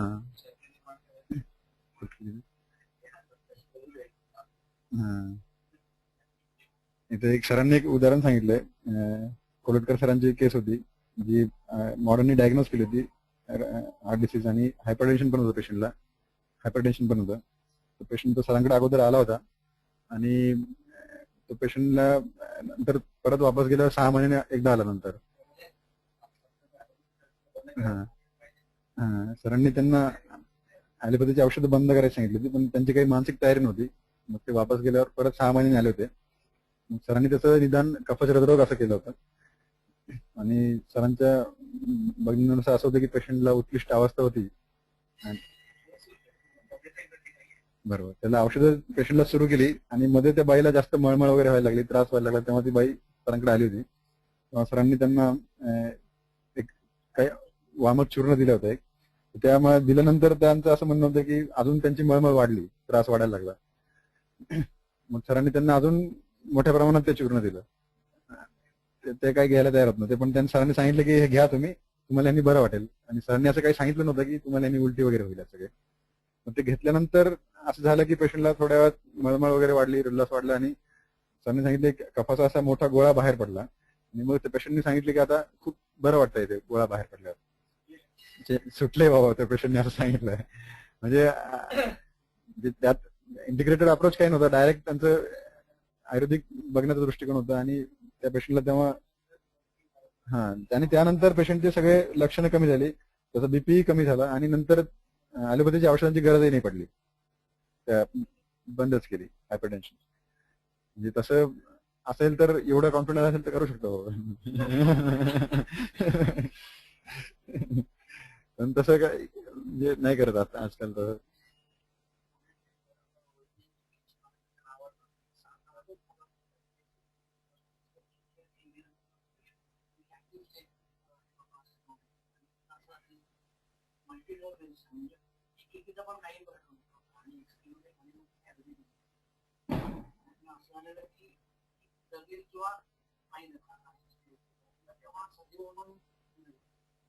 त्याच्यानंतर 2 दिवसानंतर जेव्हा परत एक्सरे काढण्यात आणि किंवा PKT मेडिसिनला तेच म्हणून दिलं आहे. ते ऍक्च्युली क्लिनिकल डायग्नोसिस पाहिजे त्याच्यामध्ये, डायरेक्ट लक्षण दिसणार ह्याला वमन करायला पाहिजे असं.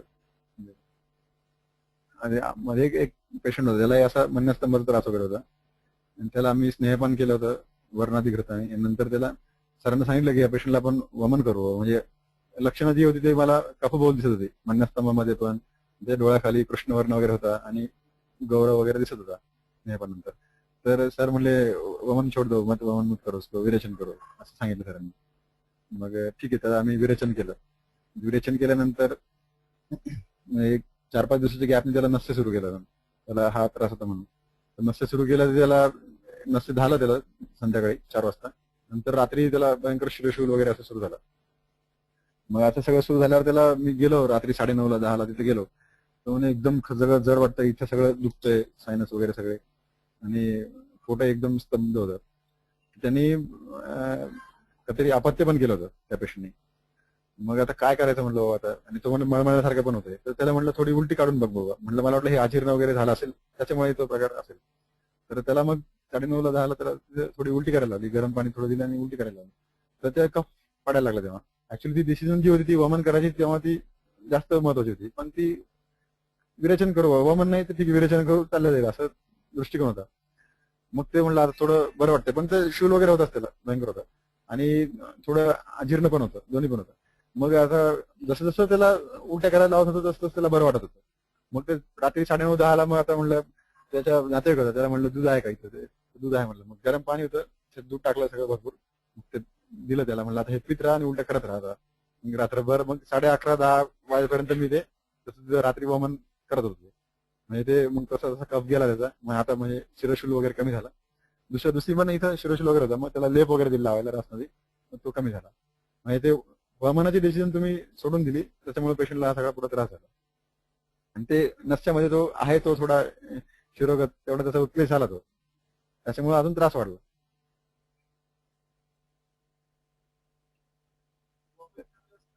वेगळे औषधं काही वापरतात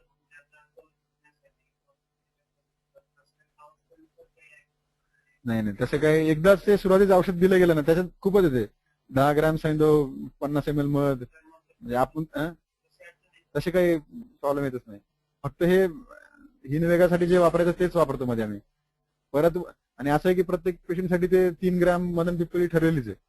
ह्याला जास्त पाहिजे कमी पाहिजे असं काही नाहीये, सगळ्यांसाठी एकच ते फॉर्म्युला ठरलेला आहे. फक्त हा अंतर्नक मुष्टी आहे पण तेवढं वापरत नाही, ते 3 ग्रॅमच वापरतो, खूपच कमी वापरतो. हा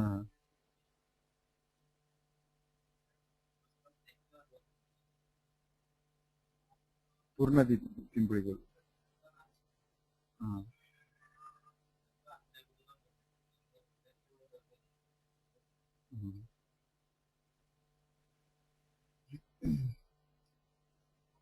तर साधारण असं आहे कुष्ठाच्या पेशंट मध्ये रुटीन तिथं वमन होतं सगळ्यांनाच.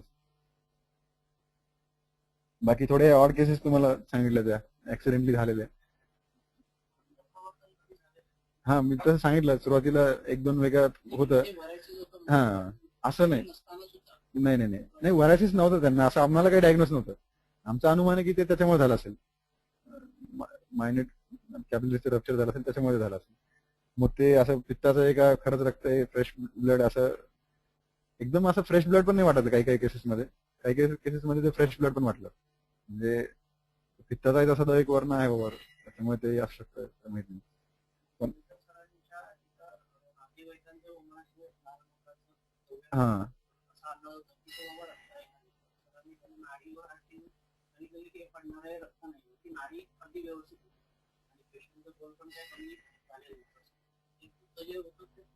पित्ताचं. हा तसं आम्ही ते जेव्हा रक्तवर्ण पडलं तेव्हा ते हा आम्ही ते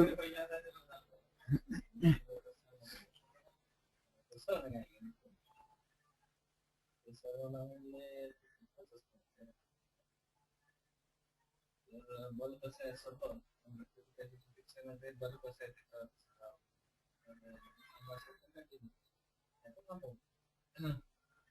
माझ्या डोक्यात विचार आला की रक्तपित्त असेल तर तसं परमौषध म्हणून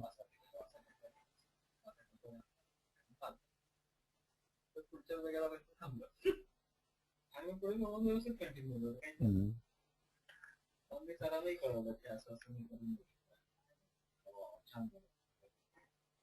आणि मग पुढे आमच्याकडे रुटीनच चाललं. मला दादला देणारे 2च पेशंट असताना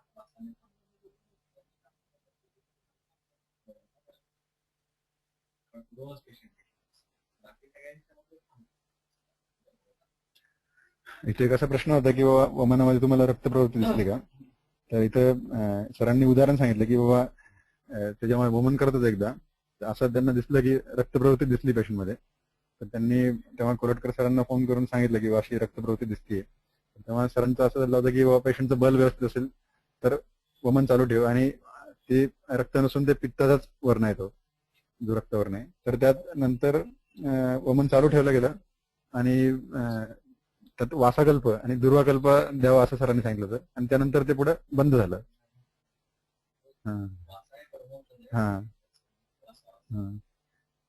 तसं ते दवाखान्यात पण एकदा 2दा असं झालं होतं सर, तेव्हा आम्ही तुम्हाला फोन करून विचारलं होतं, तेव्हा वासाकल्पच दिला होता.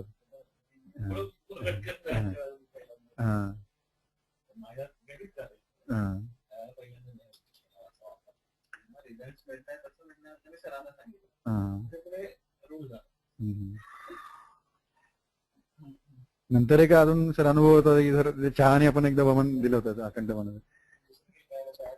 एकदा पेशंट होता तो काय म्हणजे तो अखंडपणासाठी दूध उसाचा रस असं काहीच घ्यायला तयार नव्हता, आणि आम्ही त्याला वमनासाठी त्याला प्रोसिजर सुरू केली होती. तो काही घेतच नव्हता दुसरं औषध. त्याला विचारलं तुम्ही काय घेता, मग तो चहा घेतो म्हणला होता. तेव्हा आम्ही फक्त मग चहाचा वर्णही निवडायची पत्ती टाकली होती, म्हणजे बाबा त्याला चहा सारखं स्वरूप यावं, आणि त्याला साखर वगैरे तसं गोड टाकून मग त्याला चहा आणि त्याला अखंडपान करून वमन पूर्ण केलं होतं. ते छाया कुलथे म्हणून प्रश्न होते.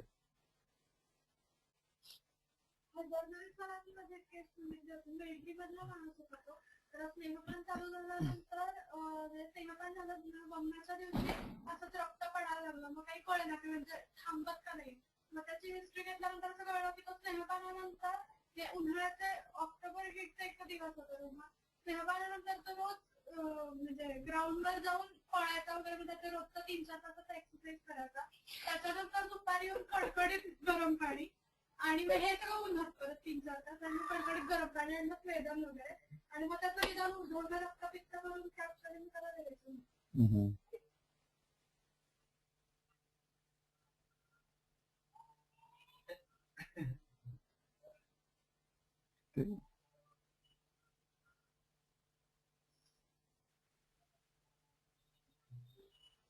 वमन असं झाला बरोबर. रक्तमोक्षण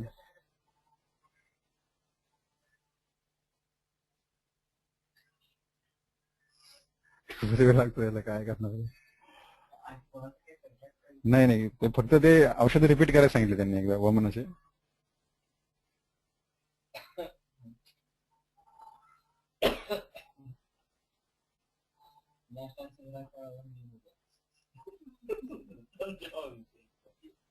काय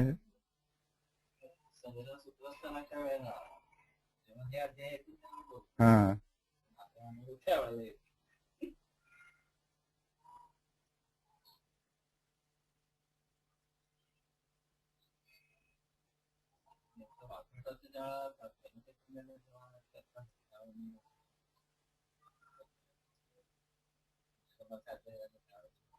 वमन औषध दाखवले तिथे स्क्रीनवर.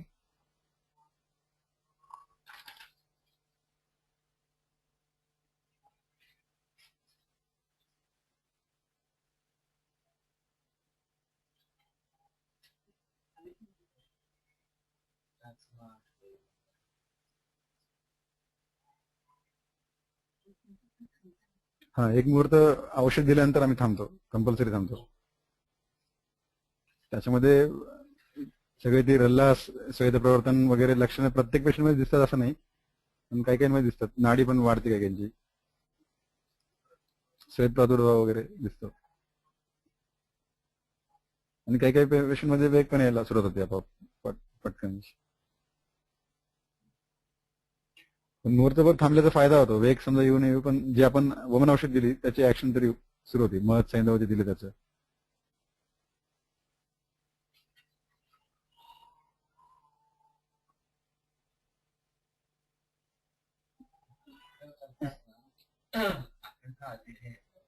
आधीच औषध इथे लेह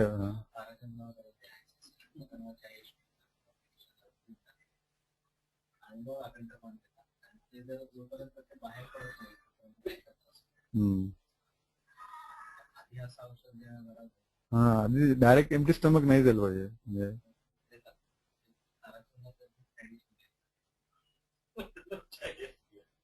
सरांनी ते उदाहरण सांगितलं की ताराचंद मध्ये मदन वचा आणि एसटी अगोदर दिलं जातं औषध, नंतर अखंडपान केलं जातं. ते जर नाही बाहेर पडलं त्याचा खूप त्रास होतो पेशंटला. म्हणजे तसं आपण आता सांगितलं की बाबा एम्प्टी स्टमक औषध द्यायलाच नाही पाहिजे. हा दिले हा असं. सर थोडं हल्ली सुरू केले की गुरु आणि दही खायला जायचं मग ते औषध द्यायचं.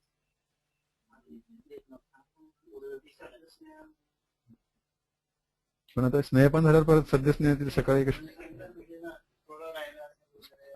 ऍक्च्युली योगाचा रेफरन्स जो आहे ना तो ज्यांना सम्यक सिद्ध झालेले नाही अशांसाठी ते योगा टीकेमध्ये सांगितलं एखादं नाही म्हणजे डायरेक्ट सूत्र पण सम्यक ज्यांना लक्ष झालं नाही.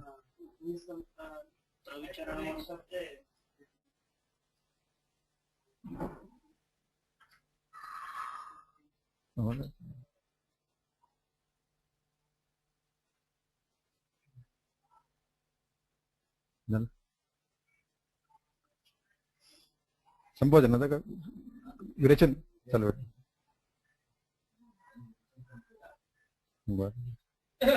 विरेचनाचं काही नाही सर एवढं. विरेचनाचं आता विरेचनाला यायला सुरुवात करू. विरेचन तिथे आहे की जास्त विरेचनच प्रॅक्टिस केलं जातं सर. बहुतेक म्हणजे वातरक्त आणि वातबेचे पेशंट जास्त आहे त्याच्यामुळे हे मृदू संशोधन केलं जातं नेहमीच. म्हणजे आपण अगोदर बघितलं की सर्जनल प्रोसिजर मध्ये थोडं शमनस्नेह अगोदर चालू असतो आतमध्ये आणि 7 दिवस झाल्यावर मृदू संशोधन करतात. एरंड तेल आणि क्षीर असं टाकून मिक्स करून दिलं जातं. असंही आम्ही रुटीन स्नेहपान झाल्यावर त्याच कॉम्बिनेशन एरंड तेल आणि अभिपत्तिकर म्हणजे मॅक्सिमम वापर असलेले द्रव्य हे दोन. हे रुटीन हे दोनच यांनी विरेचन असते ते नेहमी. अभिपत्तिकर चूर्ण आणि एरंड तेल. गंधर्व असतं ते एरंड तेल. बाकी जास्त दुसरे कॉम्बिनेशन काही वापरत नाहीये. एरंड तेलाचं प्रमाण जेव्हा आम्ही सुरुवातीला तिथे गेलो तेव्हा 20 ते 30 ml असं प्रमाण असायचं एरंड तेलाचं आणि वेग जास्तीत जास्त 8, 9, 10 वेग असे असायचे. काही पेशंट मध्ये असं की 40 ml 50 ml असं पण. पण आता नॉर्मल डोस आम्ही 30 ml असं देतो. 30 ते 40 ml एरंड तेलात. अभिपत्तिकर 20 ग्रॅम रुटीन 20 ग्रॅम 2 पाकिट त्याला दिले जातात. 10 ग्रॅम पासून पण हा तोच कल्पस्थानातला योग जो आलाय तेच अभिपत्तिकडे पडतात. ते पुढे येतात एक एक सांगतो मी तुम्हाला. विरेचनाचं विरेचनामध्ये असं आपलं रुटीन स्नेहपान झाल्यावर 3 दिवस मध्ये त्याला स्नेहन होतं. त्याच्यामध्ये त्याला आहार जो येतो आपला तेच भाताची पेज आणि थोडी त्यात तूप टाकून असं देतो. म्हणजे मांसरस वगैरे असं काही वापरत नाही. नंतर विरेचन औषध जे आम्ही तिथे जेव्हा गेलो सुरुवातीला ते 7 वाजता ते विरेचन औषध द्यायचे सकाळी. मग हे नंतर आम्ही सांगितलं की आम्ही 9, 9:30 असं देतो. नंतर ते त्यांनी वेळ तिथं 8ला असं करतो तिथं त्या मानाने 8, 8:30 म्हणजे देशाचा जसा फरक येतो त्या मानानं. हा श्लेष्मकाले गड्डे असं नाही असं देतो. तर 8, 8:30 असं तिथं आम्ही आता द्यायला लागलो विरेचन तिथे.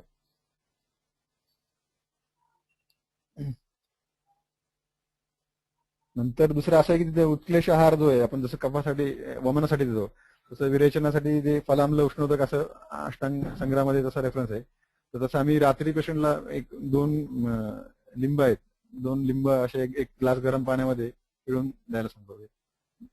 रात्री तसं तो पित्तोत्क्लेश आहार म्हणून देतो.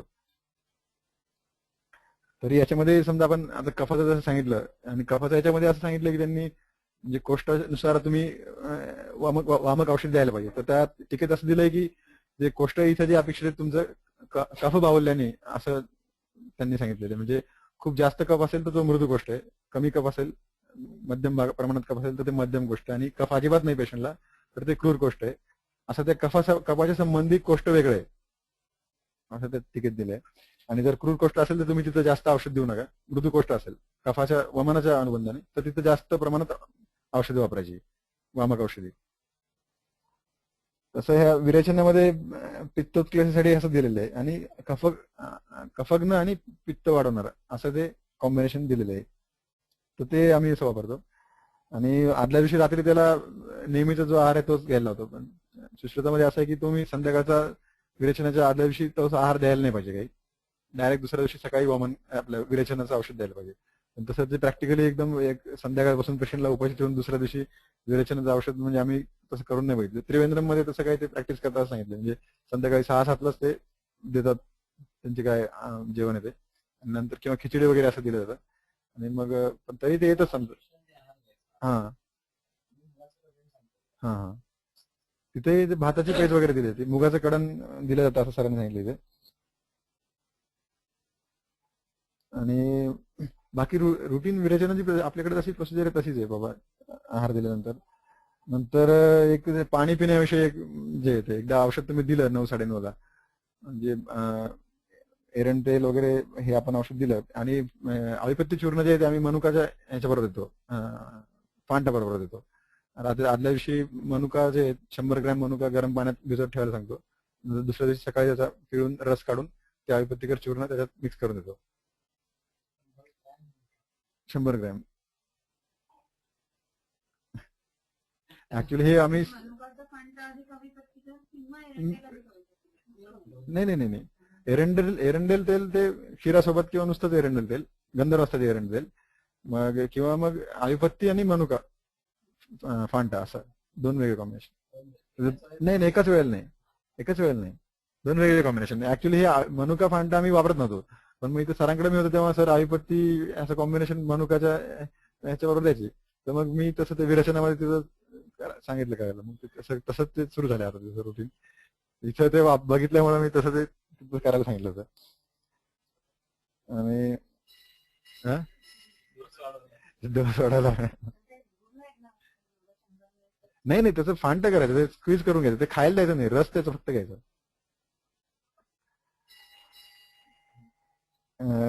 बाकी त्यांचं आम्ही गेल्यावर ते असं तिथं सरांचा अप्रोच होता की तुम क्या विरेचन की दवाई खिला के उसको पाणी पिलाने का देते रहते हैं ना, वो बार बार उसको म्हणजे आपण पाणी देत राहतो पेशंटला असं त्यांचं म्हणणं आहे. आणि तुम्हाला जे विरेचनाचे वेग येतात ते तुमचे काही दोषाचे नसून नुसते पाणी देतात त्याच्यात वेग होतात बाबा, मी काही म्हणजे पाणी नाही पिला नसे. तर मी इथं सरांकडे होतो कामाला तेव्हा पाणी कधी द्यायचं बाबा, किंवा पेशंटला काही उदरशूल वगैरे असेल, विबंध वगैरे असेल तेवढंच, जे का फ्लास्क मधला अर्धा फ्लास्क एवढा संपायचं. त्यांचं असं म्हणणं की तुम्ही आपलं लिटर भर पाणी देत राहता पेशंटला आणि त्याला काही तसे वेग होत नाही, ते पाणी द्यायचं नाही बाबा असं त्यांचं म्हणणं होतं. म्हणजे ग्रंथोक्त तसं दिलंय, अप्रवृत्तीमध्ये ते तसं सांगितलेलं आहे त्यांनी. त्यांचं असं म्हणणं की जर प्रवृत्ती होत नसेल तरच तुम्ही ते पाणी द्या. बरं मग ती प्रवृत्ती होत नाही, तुम्ही ते कसं ठरवणार, किती वेळ थांबणार, मग ह्याचं स्टँडर्डायझेशन एक खूप मोठा तिथं काही असलं की ते तसं त्यांचं सुरू होतं स्टँडर्डायझेशन असं करा. मग हे किती प्रतीक्षा काल किती व्हावं विरेचनामध्ये असं आहे, मग ते अर्ध्या तासापासून 2 तासापर्यंत पण दिसतो, तसं काही सांगू शकत नाही. मग ते अष्टांग संग्रहामध्ये असं की विबंध रक्षणार्थ म्हणजे अविबंधार्थ असं सांगितलंय, म्हणजे प्रवृत्ती वेगळी गोष्ट आहे आणि तो विबंध होऊ नये म्हणून प्रिकॉशन म्हणूनही अगोदर तुम्ही पाणी देऊ शकता. म्हणजे जरी अप्रवृत्ती असेल पण त्याच्या अगोदरच विबंध होऊ नये म्हणूनही तुम्ही गरम पाणी देऊ शकता. मग सरांनी सांगितलं 1 ग्लास 200-250 ml जर घेतला आणि त्याने तेवढं पिलं समजा तर त्यात एवढा काही मोठा दोष व्हायला लागला, पण ते नाही ऐकलं त्यांनी. दुसरं असं आहे की बघ एकदा 8:30-8ला औषध दिलं आपण तर समजा त्याला काही वेग नाही आले पेशंटला, किंवा 1-2-4 वेग झाले तर पुढचं औषध एकच द्यायचं. मग ते पेशंटचं बल आणि दिवसाचा किती काळ बाकी ते ठरवून, म्हणजे बल अपेक्षा आणि ते अहम अपेक्षा असं त्यांनी सांगितलं, म्हणजे दिवस किती बाकी.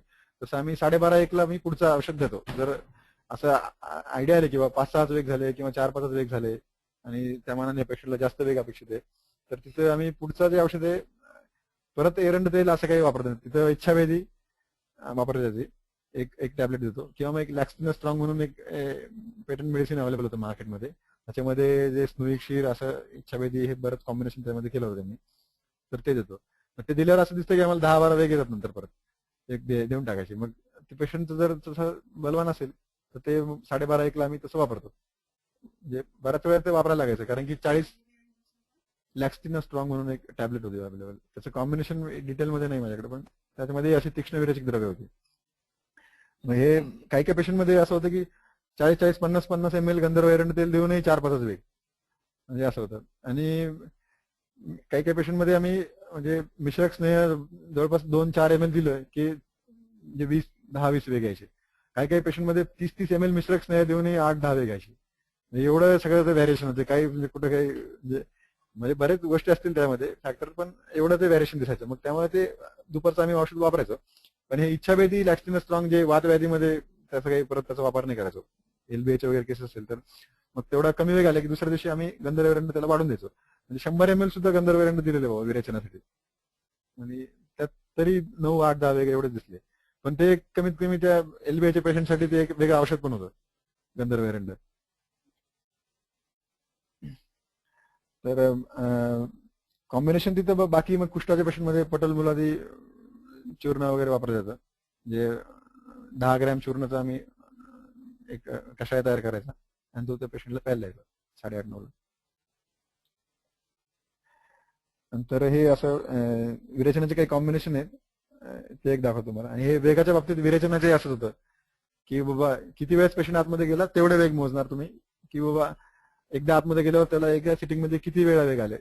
तर दोन्ही पद्धतीने मोजले जायचे. म्हणजे एकदा पण असं व्हायचं पेशंट एकदा आतमध्ये गेला टॉयलेटमध्ये तर कधी 10-15 मिनिटं राहणार आतमध्ये, तर त्यामध्ये त्याला एकदा वेग आला की 3-4 वेळेस त्याला मलाचा वेग येणार, तो तसा तर तिथं पॉज घेऊन राहणार, परत पुढचा वेग येणार, तर ते वेग मोजले जाणार नाही मध्ये असं होणार.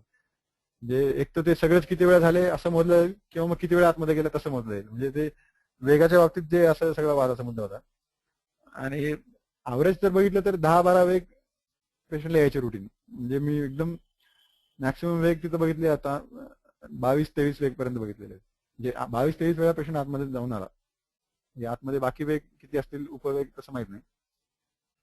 तशा केस होते. एक श्वासाचे पेशंट होते, जे तीव्र श्वास होता तिला. आणि एक आमच्या तिथे एक गाईड आहे आमचे, ते लंगन एक चिकित्सा करायचे, फक्त लंगनच 7 दिवस त्या श्वासाच्या पेशंटमध्ये. 7 दिवस पेशंट फक्त काय ते मिठाचं पाणी द्यायचे प्यायला चमच्याने तेवढंच. बाकी त्याला दुसरा काही आहार नाही, असं काही नाही. त्यांच्या वडिलांची काहीतरी अशी एक चिकित्सा होती बाबा. 7 दिवस पेशंटला फक्त लंगनच, बाकी काहीच नाही. हा, लवणोदक म्हणजे थोडं लवणोदक देणार किंवा बाकी दुसरं पाणी देणार. ते इनपुट किती झालं आउटपुट किती झालं त्याचा रेकॉर्ड असणार. आणि ते त्यांचं काय लॉजिक होतं ते त्यांनाच माहिती होतं. पण ते लंघन करायचं, दुसरा काही आहार नव्हता. तर तो त्यांनी सुरू केलं. पेशंटला श्वासाचा त्रास होता आणि केरोसिनचा वास त्याला आला की तो श्वासाचा त्रास सुरू व्हायचा. वरती जनरल वार्डामध्ये मग सगळे पेशंट आपले ते स्टोव घेऊन येणार तिथे स्वयंपाक तयार करायला, हे करायला. मग तिथे वास आला की त्या पेशंटला तो त्रास सुरू होणार. मग त्याच पेशंटचा नवरा खाली ऍडमिट होता शालाक्यमध्ये, मेल वार्डामध्ये. मग हे सकाळी सकाळी पेशंट आपला त्या नवऱ्याच्या तिकडे जाणार बेडवर, तिकडे रात्री फक्त झोपायला असणार. मग असं करून तिथे लंघन ते चालू झालं. पण ते काही जमा नसते. मग ते बंद झालं लंघन. मग लंघन बंद झाल्यावर मग सरांचा रोल संपला तिथं. मग आता आम्ही म्हणलं सर आम्हाला वमन व्हायरेशन वगैरे करायचंय. मग चला आम्ही स्नेहपान वगैरे सुरू केलं. आणि त्याला होतं ते पेशंट एकदम त्याला सिव्हिअर कॉन्स्टिपेशन होतं पेशंटला. 5-6 दिवसांनी असं त्याला संडास लावायची. स्थूल होता पेशंट बऱ्यापैकी आणि श्वासाचा त्रास होता. आणि म्हणजे क्रूर कोष्ठ जे आहे ते वातकफ बहुल क्रूर कोष्ठ जे आहे ते पहिल्यांदा म्हणजे तसा अनुभव तिथं आला मला. हे एवढं क्रूर कोष्ठ असतं वातकफाच्या याच्यामध्ये, जे नुसतं वातानं जेवढं क्रूर कोष्ठ असतं त्याच्यापेक्षा वातकफाने किती क्रूर कोष्ठ असतं त्याचा एक अनुभव आला तिथं. नंतर योगायोगाने आम्ही त्याला ते षटपल घृताने सुरू केलं त्याला स्नेहपान. म्हणजे हे जर मंदाग्नी क्रूर कोष्ठ जी कंडिशन आली होती विरेचनामध्ये, तर ही वातकफाचं जे कोष्ठ असेल क्रूर कोष्ठ त्याच्यामध्ये जो मंदाग्नी असेल तर त्यांनी सांगितलं की क्षार आणि लवण असं देऊन त्याला अनुलोमन करायला पाहिजे, असं त्याच्यामध्ये आलं येतं. तर असं मी योगायोगाने ते क्षार त्याच्यात तिकडे येऊन गेले आमचे स्नेहपानामध्ये. मग स्नेहपानामध्येच त्याला तशी 5व्या-6व्या दिवशी त्याला मलप्रवृत्ती व्हायला लागली ती. नंतर वमन केलं त्या पेशंटला आम्ही. तर वमनामध्ये म्हणजे तो एक पेशंट असा पेशंट होता की म्हणजे वेग तो चालू संपतच नव्हता. म्हणजे असा सारखा कफ म्हणजे मोठ्या प्रमाणात पडत होता. आणि 18-20 लिटर आम्ही त्याला अखंडपणा वापरला होता. एवढा प्रमाणात त्याचा कफ गेला होता त्या पेशंटचा. मग हे झाल्यानंतर आम्ही परत मध्ये गॅप दिली, संसर्गक्रम वगैरे झाला, नंतर त्याला विरेचन करायचं ठरलं पेशंटला. म्हणजे बा तमक श्वासाचा पण पेशंट होता, नंतर आपलं वमन वगैरे पण झालेलं आहे, एक त्याची शुद्धी होऊ द्या. मग त्याला विरेचनासाठी आम्ही म्हणजे एक वातकफर म्हणून त्याला वृक्ष विरेचनच वापरायचं ठरलं. त्याला पटल मुलादी कषाय चूर्ण दिलं सकाळी 10 ग्रॅम. म्हणजे पटल मुलादीने असं दिसतं की लहान मुलांमध्ये वगैरे वापरत नाही तो, म्हणजे ड्रास्टिक विरेचन करतो. आणि मोठ्या माणसांमध्ये पण ते 10 ग्रॅम जरी दिलं तरी 15 वेग पर्यंत होतात त्याचा आरामात. म्हणजे एकदम तीक्ष्ण विरेचन आहे आणि वृक्ष आहे. तर त्या पेशंटला काय 3-4च वेग झाले त्या 10 ग्रॅम चूर्णाने. मग दुपारी 12:30-1ला मी गेलो आणि 2 इच्छावेधी देऊन टाकल्या पेशंटला. तर त्याला 8 वाजेपर्यंत वेग येत होते. टोटल 22 वेग झाले त्याला. आणि जवळपास त्यांनी सांगितलं की 12व्या वेगानंतर फक्त कफच पडत होता 22व्या वेगापर्यंत. म्हणजे बल्कमध्ये कफच एवढाच त्याला फक्त पेशंटला पडत होता. आणि असं दिसलं की वमनानंतर नंतर आम्ही जेव्हा वमन झालं एवढा कफ पडला, नंतर विरेचन झाल्यानंतर त्याला पायामध्ये गौरव वगैरे अशी लक्षणं होती. म्हणजे तेव्हाही एवढा कफ त्याचा बाकी होता त्या पेशंटचा. म्हणजे तो जे गौरव वगैरे शोफ वगैरे त्याचा दिसला पायामध्ये. नंतर आम्ही जेव्हा त्याला बस्ती केला तर त्याला ते उत्क्लेशन शोधन शमन त्या प्रकारचं बस्ती केला. म्हणजे एकाच दिवशी हे तिन्ही बस्ती 3 पुटकाचे. तर हे केले त्याला. पहिला स्नेहबस्ती एक दिला फक्त आपला एक निमित्त म्हणून. नंतर हा 3 पुटका केले त्याला एका दिवशी. त्यातही त्याला असं होतं की तो कफाच पडायचा, नुसता गोळा गोळा गोळा कफाच पडत राहायचा पेशंटला. नंतर एकच स्नेहबस्ती देऊन आम्ही परत ते 3 पुटका रिपीट केले. फक्त त्याला 3 का 4 स्नेहबस्ती केले आम्ही आणि हे 3 पुटकाचे 3 बस्ती झाले. तो कफाच कफाच कफाच पडत राहायचा. मग शेवटी तो कफ कमी झाला जे शेवटच्या कषाय बस्तीमध्ये. आणि त्याचं ते हेवीनेस वगैरे त्या बस्तीमध्ये असं ते जेव्हा जसं पुटक पुढे जात राहील तसं तो शोफ कमी होत राहायचा आणि तो कफ पडत राहायचा. आणि म्हणजे ते नंतर जाताना ते ब्लाऊज वगैरे सगळे असे इतके लूज झाले, वजन एवढं कमी झालं, श्वास वगैरे तर काय तिला तो त्याचं गेलंच कुठंच पत्ता नाही राहिला. म्हणजे ते शोधनाचं म्हणजे असं वाटलं की ह्याला जर हे शोधन नसतं तर हे कधीच त्याला काही रिझल्ट आला नसता पेशंटला. म्हणजे बस्तीपर्यंत त्याचा तो कफ पडत होता. म्हणजे एक असं एक मोठं त्याचं उदाहरण दिसलं म्हणजे शोधनाचं टिपिकल. आणि ते कफ हा ते पुटकामध्ये ते कल्क वापरले आम्ही 3 पुटका दिले. तर ते उत्क्लेशनाचा पहिला पुटका, उत्क्लेशनामध्ये ते जे उत्क्लेशन शोधन शमन जे आले ते आवाप आणि कल्क आले. मग आम्ही बाकी त्याला दुसरा एरंडमूळ कषायचा वगैरे बस्ती होता त्याच्यामध्ये हे कल्क वापरले. 3 पुटका म्हणजे 9 पुटका त्याला जवळपास 4-5 दिवसामध्ये झाले. 4 ते 5 दिवसात. तरी त्याला काही म्हणजे वात प्रकोपाचे असे काही लक्षण नव्हते. म्हणजे पेशंट एकदम खुश होता तो.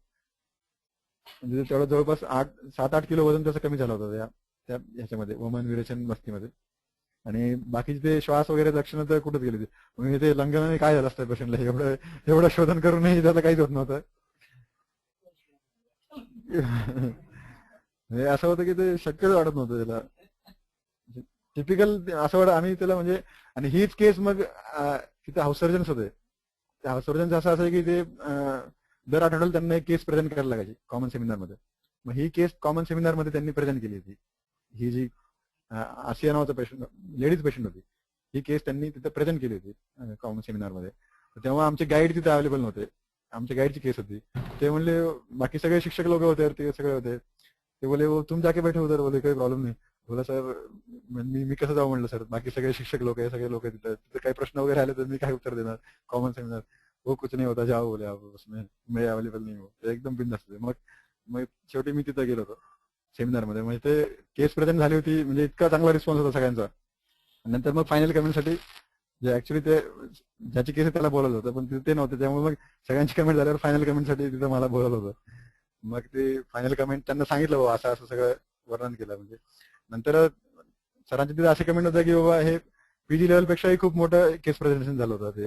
ते सगळा तो पंचकर्माचा खूप म्हणजे त्यात खरा रोल तिथे दिसला होता त्या केसमध्ये. म्हणजे आमच्यासाठी खूप मोठं आश्चर्य होतं ते, एवढा कफ कधी असतो. आणि तसं लक्षणांवरून ठीक आहे श्वास आहे पेशंटला, पण म्हणजे इतकं आतमध्ये बस्तीपर्यंत प्रकार चालत होता.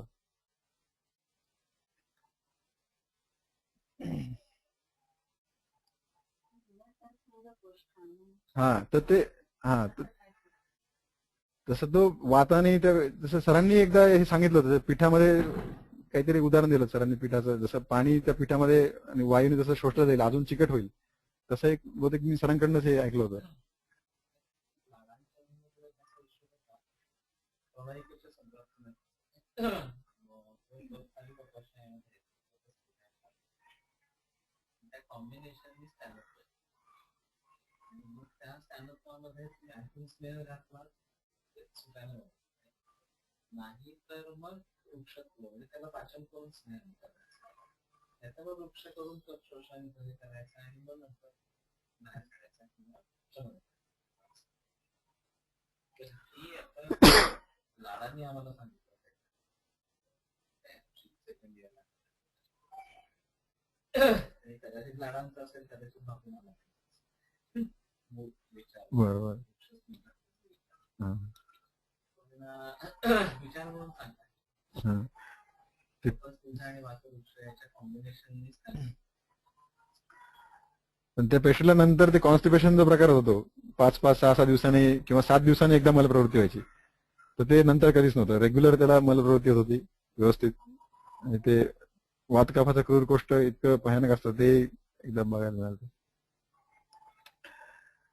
नंतर परीक्षेच्या वेळी जेव्हा आता माझी फायनल परीक्षा होती तेव्हा वायवामध्ये मला प्रश्न विचारला होता की त्यांनी जे बाहेर जे मानिकीमध्ये सांगितलेलं आहे प्रस्थाचं प्रमाण तर त्यांनी सांगितले की बाबा पेशंट जेव्हा वेगासाठी बसतो त्यात तुमचं मूत्र आणि मला दोन्ही एकत्र येतात तुम्ही ते वेगळं कसं मोजणार ते त्याचं प्रमाण जे प्रस्थ सांगितले म्हणजे असंही तर तसं मोजतच नाही त्याच्यामुळे ते काय त्याचं एकत्र आल्यावर त्याचा काही प्रश्नच नाही म्हटलं नाही माहिती बाबा सर कसं काय ते त्यांच्याकडे काही उत्तर नव्हतं त्याला पण त्यांनी एक विचारला प्रश्न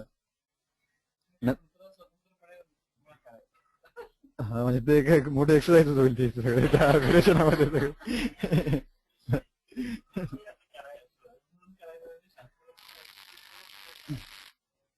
नाही पण सगळ्यांचंच एकत्रच मोजलं तर काही हरकत नाही ना सगळ्याच पेशंटचं एकदा तुम्हाला एक ऍव्हरेज आयडिया येईल बाबा कारण नाहीतरी तुम्ही पाणी असं वेगळं देतच नाही ना पेशंटला जे मूत्र आलं ते विरेचनाच्या इफेक्टमुळे आलेलं आहे वेळेवर तसं काही उत्तर मला नाही सुचलं तिथं सोडून दिलं पण अजून एक दुसरा प्रश्न विचारला त्यांनी बाबा ह्या सिक्वेन्स जो पडतो दोषाचा बाहेर म्हणजे विटपित्त कफंबल आणि हा परत शेवटी वात येतो म्हणे बाहेर म्हणजे वातस्थान तर पक्वश आहे म्हणे तो पहिले बाहेर यायला पाहिजे मग तो शेवटी कसं काय येतो म्हणे तिथं म्हणलं यार त्यांना काय सांगायचं दादा परीक्षेत तिथं मग म्हणे म्हणजे 21 years before one UG student asked me this question म्हणलं आता मग म्हणलं सर असं नाही वात पहिलं पण येतो बाहेर पण त्याच्यासोबत ते मूर्त अमूर्त दोष कॉम्बिनेशन मध्ये असतो तेव्हा त्याच्यामध्ये वात पण येतो मल पण येतो पित्त पण येतो तो पण येतो शेवटी जो वात येतो सर तो दोष संपलेले आहेत सगळे आता त्याच्यामुळे तो आपल्याला वेगळा आयडेंटिफाय होतो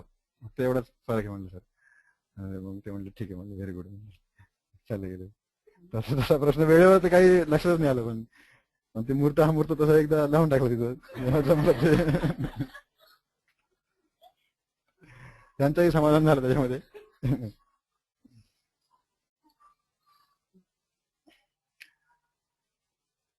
थोडे फॉर्म्युलेशन्स आहे विरेचनाचे पटल मुलं ते कशा आहे तुम्हाला सांगितलं तसं वापरलं जातं हा हा पण नंतर अभिपत्य चूर्ण नारायण चूर्ण काही मी वापरलेलं नाहीये हे विडंग तंडोला योग जो आहे कल्पस्थानातला तो पण बरेच लोक वापरतात मग त्याच्या बाबतीत काही अनुभव नाही त्रिफला चूर्ण हे याने काही होतच नाही वेग वगैरे काही आलेच नाही बाबा 10 ग्राम चूर्ण आम्ही कशाय करून दिलं की 3-4 वेगवेगळे येतात दुसरं एक बृहत त्रिफला चूर्ण म्हणून आहे त्याच्यामध्ये एक सन्ना असतं ऍड केलेलं त्रिफळामध्ये सन्ना त्याचे चांगले वेग मिळतात सोनामुखी आणि आरोग्यशाळेचं ते त्रिफळा चूर्ण त्याच्यामध्ये एसटी एक ऍड केलेलं असतं तर सोनामुखी असलेलं त्याच्यामध्ये चांगले वेग मिळतात 10-12 वेग म्हणजे चांगले वेग म्हणजे 10-12 वेग मिळतात बाबा असे ह्याच्यामध्ये मग आम्ही पटोल मुलादी जेव्हा वापरतो त्याच्यामध्ये थोडं शतपुष्प कल्क टाकून देतो जसं मुरडा वगैरे तुम्हाला त्यात चान्सेस कमी मिळतात शतपुष्पाचं कल्क वापरतो त्याच्यामध्ये नाही असं काही दिसलं नाही गंधर्वास्त्राची एरंडन नाही दिसत नाही दंती हरितिकी रद्द विरेचन एक तिथे त्रिवृत लिहायचं नेहमी अवेलेबल असतं आयपी मध्ये ते एक वापरतो एक 25-30 ml 25-30 ग्राम दिलं जातं तर हे इथं जेव्हा मी सरांकडे होतो तेव्हा मी मानिभद्र लेह किंवा त्रिवृत लेह त्यात कॉम्बिनेशन एरंड तेल, त्यात आरोग्यवर्धिनी किंवा असं किंवा मानी टॅबलेट वगैरे त्यात ऍड करून असं कॉम्बिनेशन करून द्यायचो. तसं तिथं कन्सेप्ट नव्हतं. मग हे आम्ही तिथं गेल्यावर आरोग्यात फांट पण हे पण टाकत त्याच्यामध्ये. तर तसं एकदा आम्ही ते ट्राय करायला लागलो. तर त्या मानाने हे लेह आणि तेल असं मिक्स करायला सुरुवात केली तिथं आम्ही इकडचं बघितल्यामुळे. मग त्यामुळे थोडं वेग पण जास्त येतात. मग ते व्याधी प्रतिनिक द्रव्य पण आपल्याला वापरायला त्याच्यामध्ये ऑप्शन अवेलेबल होतं. कल्याण गुळ पण वापरलेलं आहे, पण त्याचे काही खूप म्हणजे विरेचनाला जसे पाहिजे तसे वेग त्यात येत नाही. मानिभद्र लेहम पण वापरलेलं आहे. इच्छावेधी मिश्रक स्नेहाचं असं खूप म्हणजे वाईड रेंज होतं. जसं काही ड्रॉप्स पासून एवढे वेग यायचे की काही 30-25 ml पर्यंत पण काही काही वेग येत नव्हते. तरी साधारण मिश्रक स्नेह आम्ही 10 ml द्यायचो. म्हणजे आणि ते काही त्यातही काही पेशंटला दुपारी काही परत इच्छाभेदी वगैरे वापरायची गरज पडायची. पण असं होतं इथं तुम्ही स्निग्ध विरेचन देणार, तिकडे इच्छाभेदी वगैरे वापरणार, म्हणजे सगळं ते ऑपोजिट होऊन जायचं. म्हणजे तुम्हाला फक्त वेगळे काढायचे म्हणून औषध देत राहता असं त्याचं व्हायचं ते. तर त्याला काही अर्थ नव्हता. मग ते नंतर आम्ही ते बरंच कमी केलं. म्हणजे असं जेव्हा वृक्ष विरेचन वापरायचं तेच पुढे कंटिन्यू करायचं. नाही आरोग्य शाळेचा तसा अवेलेबल होता, वैद्यरत्नमचा, आणि खूप चांगला क्वालिटीचा अवेलेबल आहे. मग त्यावेळी आम्ही त्या पेशंटला त्या दिवशी रेस्ट करायचो, दुसऱ्या दिवशी परत मोठ्या क्वांटिटीमध्ये मेडिसिन वापरायचो आणि विरेचन करायचो. आणि गंधरास्त्री तर नेहमी वापरतो. हे गंधरास्त्री याच्यामध्ये मग सिंधू म्हणजे एरंड तेलामध्ये खूप 4-5 प्रकार होते तिथं. सिंधुवार एरंड म्हणजे निर्गुंडी एरंड होतं, एक गंधर्व एरंड, नंतर निम्मामृत एरंड, हे असे 2-4 कॉम्बिनेशन होते. हिंगू त्रिगुण पण गुल्माच्या याच्या पेशंट मध्ये वापरलेले आहे कॉम्बिनेशन करून. निर्गुंडी एरंड त्या एलबीएच्या पेशंट मध्ये बऱ्यापैकी वापरतात, किंवा नुसतं ते एरंड तेल आणि निर्गुंडी स्वरस त्याच्यामध्ये ऍड करून बॅक पेनच्या पेशंट मध्ये त्याचा चांगला उपयोग होतो.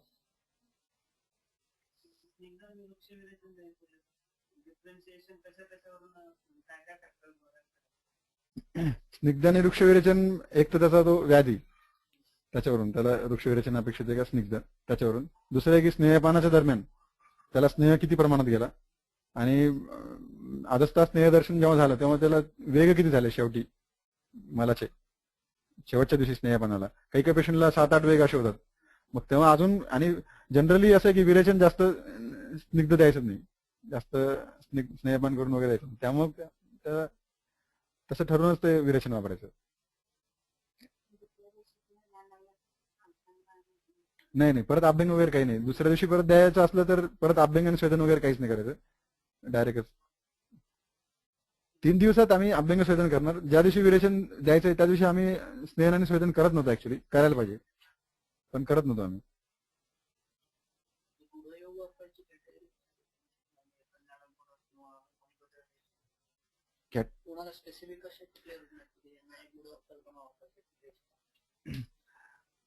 कुष्ठाच्या पेशंटमध्ये विरेचनाचे कॉम्बिनेशन आम्ही साधारण हेच असायचं, पटोल मुलादी चूर्ण. पण ते प्रत्येक पेशंटला सूट होईल असं नव्हतं. म्हणजे पेशंटचं बल तेवढं चांगलं नसेल तर ते वापरणं शक्य नव्हतं. मग दुसरं त्याला ऑप्शन उरायचं फक्त हे लेहच उरायचे आम्हाला. परत स्निग्ध विरेचन तर तिथं काही वापरू शकत नव्हतो परत त्यामध्ये. मग हे मानिभद्र, त्रिऋत लेह, कल्याण गुड असायचं. त्यातल्या मग मानिभद्र आणि त्रिऋत लेह जास्त वापरले जायचं.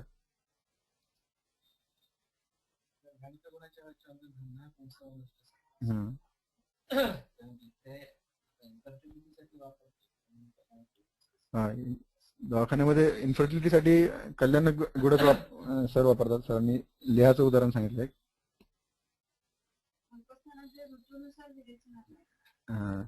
तसं ऋतू हरितिकीचं त्रिऋतचं जे उदाहरण दिलंय ते तसं कॉम्बिनेशन आम्ही एक शरद ऋतूमध्ये तयार केलं होतं. आणि तिथं ते सरांचा एक डिप्लोमाचा काहीतरी रिसर्च होता, किंवा काय त्यांचा टॉपिक होता, काही प्रोफायलेटिक पंचकर्म असं काहीतरी त्यांचा तो टॉपिक होता.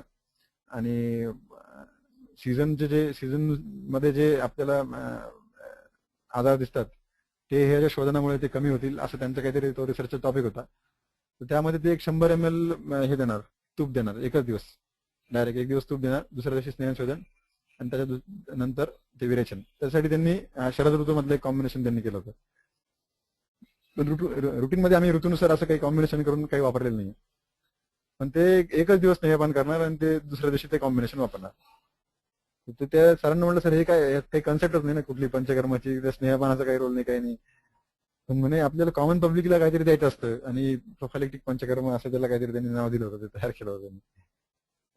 ते आमचे एचओडी होते. हा व्हायचं, मलाही 100 ml तूप दिलं होतं त्यांनी ते. बरं ते प्लेन वापरायचे, त्यात ना ते मेडिकेटेड ना मूर्छित ना असं काहीच नाही. त्या 100 ml तुपाने मला बराच त्रास झाला होता. मी ते विरेचन वगैरे काही घेतलंच नव्हतं नंतर. आणि त्यात त्यांचं काही माझ्याशी पडत, माझं त्यांचे काही पडतच नव्हतं वैचारिक, म्हणजे याच्यावर ठीक आहे आपल्याला काही येत नाही पण मूर्खपणा तरी करत नव्हतं ना असं काही. एवढं काहीतरी काहीतरी करत राहायचे ते. तर ते आमचे एचओडी होते. हा ते आणि त्या त्रिऋत मध्ये पण एक सर्व ऋतूचं कॉम्बिनेशन दिलेलं आहे. हा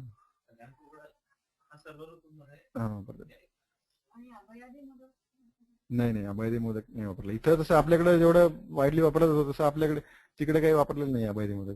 आता ते वेगवेगळे लोक होते तिथं. मी जो होतो ते 2 लोकांबरोबर जायचं होतो. बाकीचे जे एचओडी वगैरे त्यांचं काही माझं काही पटत नव्हतं, त्याच्यामुळे त्यांचे असतील काही विचार वेगळे, मोदक वगैरे वापरत असतील ते, पण मी ते बघतच नव्हतो काही. म्हणजे बेसिक मध्ये काय म्हणजे मला राग यायचा एवढं ते. कॉन्सेप्ट अशा होत्या त्यांचे, ते उत्कृष्ट वगैरे तुम्हाला काल सांगितले, म्हणजे असं वाटायचं की यायची काय चुकीचं तेमडी झालेलं आहे ते. सुकुमार एरंड तेल पण वापरायचं, पण हे स्नेहपानासाठी सुद्धा वापरलं होतं आम्ही सुकुमार एरंड तेल. म्हणजे 250-300 ml पर्यंत गेलेलं आहे शेवटच्या दिवशी, म्हणजे एलबीएच्या पेशंट मध्ये वापरलं होतं. आणि हे पलांडो एरंड तेल जे आहे ते आयुर्वेदशाळेचं कॉम्बिनेशन आहे. पलांडो म्हणजे कांदा आपला, तर हे आरशामध्ये याचा खूप चांगला इफेक्ट आहे, त्यासाठीच बनवलेलं आहे. त्यांचंच आयुर्वेदशाळेचं स्पेशल प्रिपरेशन आहे, ग्रंथोक्त नाहीये. कांदा आणि जिरे आणि 3च ड्रग आहेत फक्त काहीतरी, ते अवेलेबल आहे मार्केटमध्ये. आणि नाही त्यांचंच आहे कॉम्बिनेशन. हा त्यांचंच कॉम्बिनेशन आयुर्वेदशाळेचं पलांडो एरंड तेल म्हणून आहे, पण याचा आरशामध्ये खूप चांगला इफेक्ट आहे विरेचनासाठी. आणि असंही रात्री 2 चमचे 1 चमचा असं अनुलोमन म्हणून वापरतो. तर त्या आरशाच्या पेशंटमध्ये असं आहे की त्यांना तो विबंध वगैरे कमी दिसतो, आणि जर काय रक्तप्रवृत्ती वगैरे नाही पण इचिंग वगैरे असते तिथलं शूल वगैरे तो कमी दिसतो. म्हणजे प्रॅक्टिकली मी विरेचनासाठी सुद्धा वापरायला बघितलेलं आहे, आणि असा अनुलोमन म्हणून पण वापरायला बघितलेलं आहे. हे चांगलं एक कॉम्बिनेशन आहे.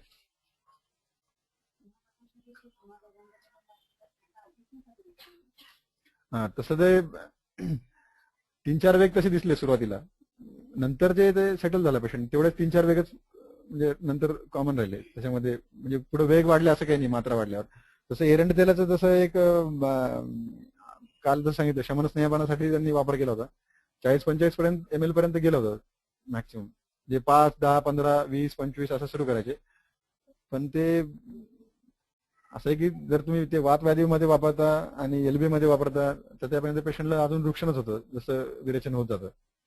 म्हणजे ते कफानुबंध असेल तर मला वाटतं त्याच्यामध्ये त्याचा चांगला उपयोग होत असेल, जसं वेग वाढत जाईल आणि जास्त दिवस वापरायचं. त्याच्यामुळे ते कॉम्बिनेशन पण ते याच्यामध्ये आले, निर्गुंडी सोबत किंवा गोमूत्रासोबत असं आले चक्रदत्तामध्ये. पण ते सर त्याला तेच आमचे एचओडी त्याला शमन स्नेहपान म्हणायचे. ते काय शमन स्नेहपान आहे म्हणायचे. त्यांनी तसं ते एक थेसिस पण बनवला एका ज्युनियरला, शमन स्नेहपान ते गंधर्व एरंड तेला. त्याला पण त्यांनी त्याचा फिजिबिलिटी वगैरे यासाठी रात्री ते शमन स्नेहपान देणार एका ग्रुपमध्ये, दुसऱ्या ग्रुपमध्ये दिवसा देणार. रात्री ते पेशंटला काय झोप कशी येणार काय म्हणजे त्याला वेग वगैरे होत राहणार. म्हणजे पंचकर्म आपण कॉमन लोकांपर्यंत पोहोचण्यासाठी हे सगळं ते करणार आहे. हे अभयपित्तले मुलादी हे काही वापरलेलं नाही मी, हे कॉम्बिनेशन फक्त दाखवतो तुम्हाला मी. नंतर याचं इंडिकेशन आहे कटुका आम्लकादी पण वापरलेलं नाही कधीच. कटुकी आमलकी गुरुची शुंठी शंपाक पल्लवा आणि अभया असं कॉम्बिनेशन आहे. कटुक द्राक्षादी कषायम.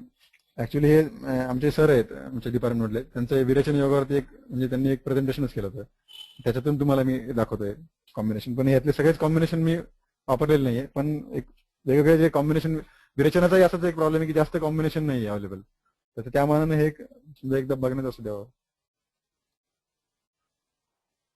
हे पटेल मला तिथं तुम्हाला सांगितलं आपण कुष्ठशूत्र आहे त्यामध्ये. विडंग तांडुलाचे योग तर कल्पस्थानामध्ये दिलेलं आहे, याचा काही अनुभव आहे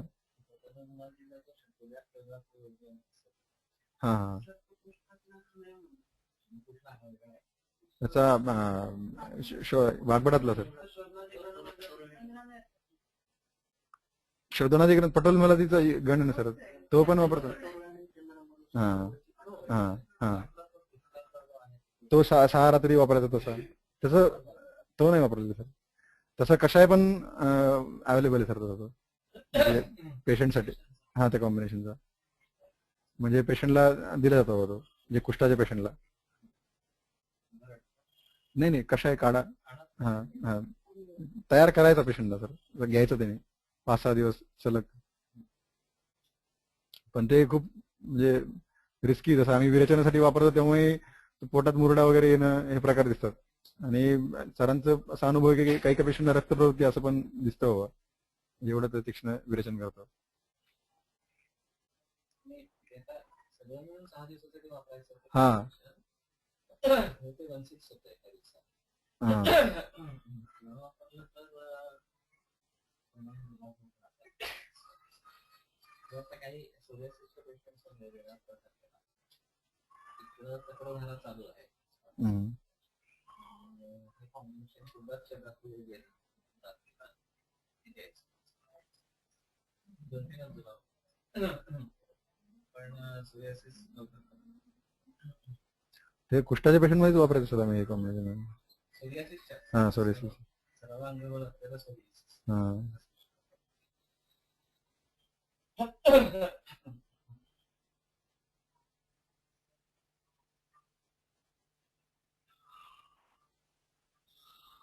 ते निर्गुंडी एरंड तेलाचं उदाहरण दिलं तुम्हाला कटिग्रह गृहरस्सीमध्ये वापरायचं. ते मार्केटमध्ये अवेलेबल आहे सिंधुवार एरंड म्हणून. निंबामृत एरंड पण आहे पण हे मी वापरलेलं नाही कधी. वात रक्तामध्ये वापरतात तिथे निंबामृत एरंड तेल म्हणजे गुगुलतिक्तचा जो कल्क आहे जे कॉम्बिनेशन आहे त्याचंच तेल ते तयार केलेलं आहे. नंतर सुकुमार एरंड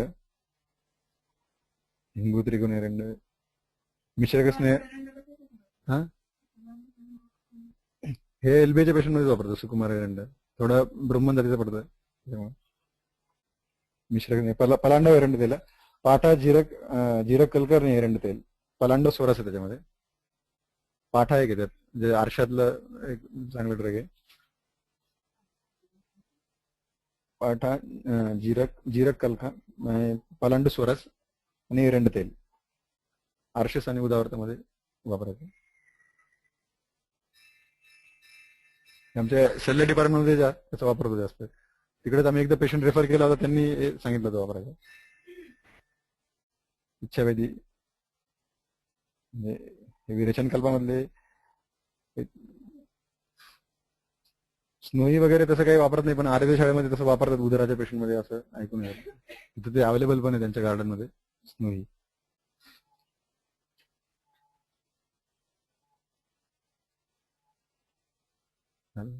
विरेचन हो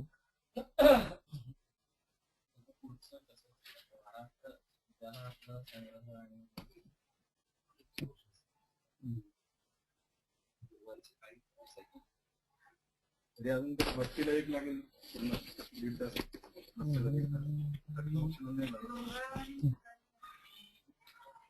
सकाळी माझा दवाखाना आहे बाकी नाही. हॅलो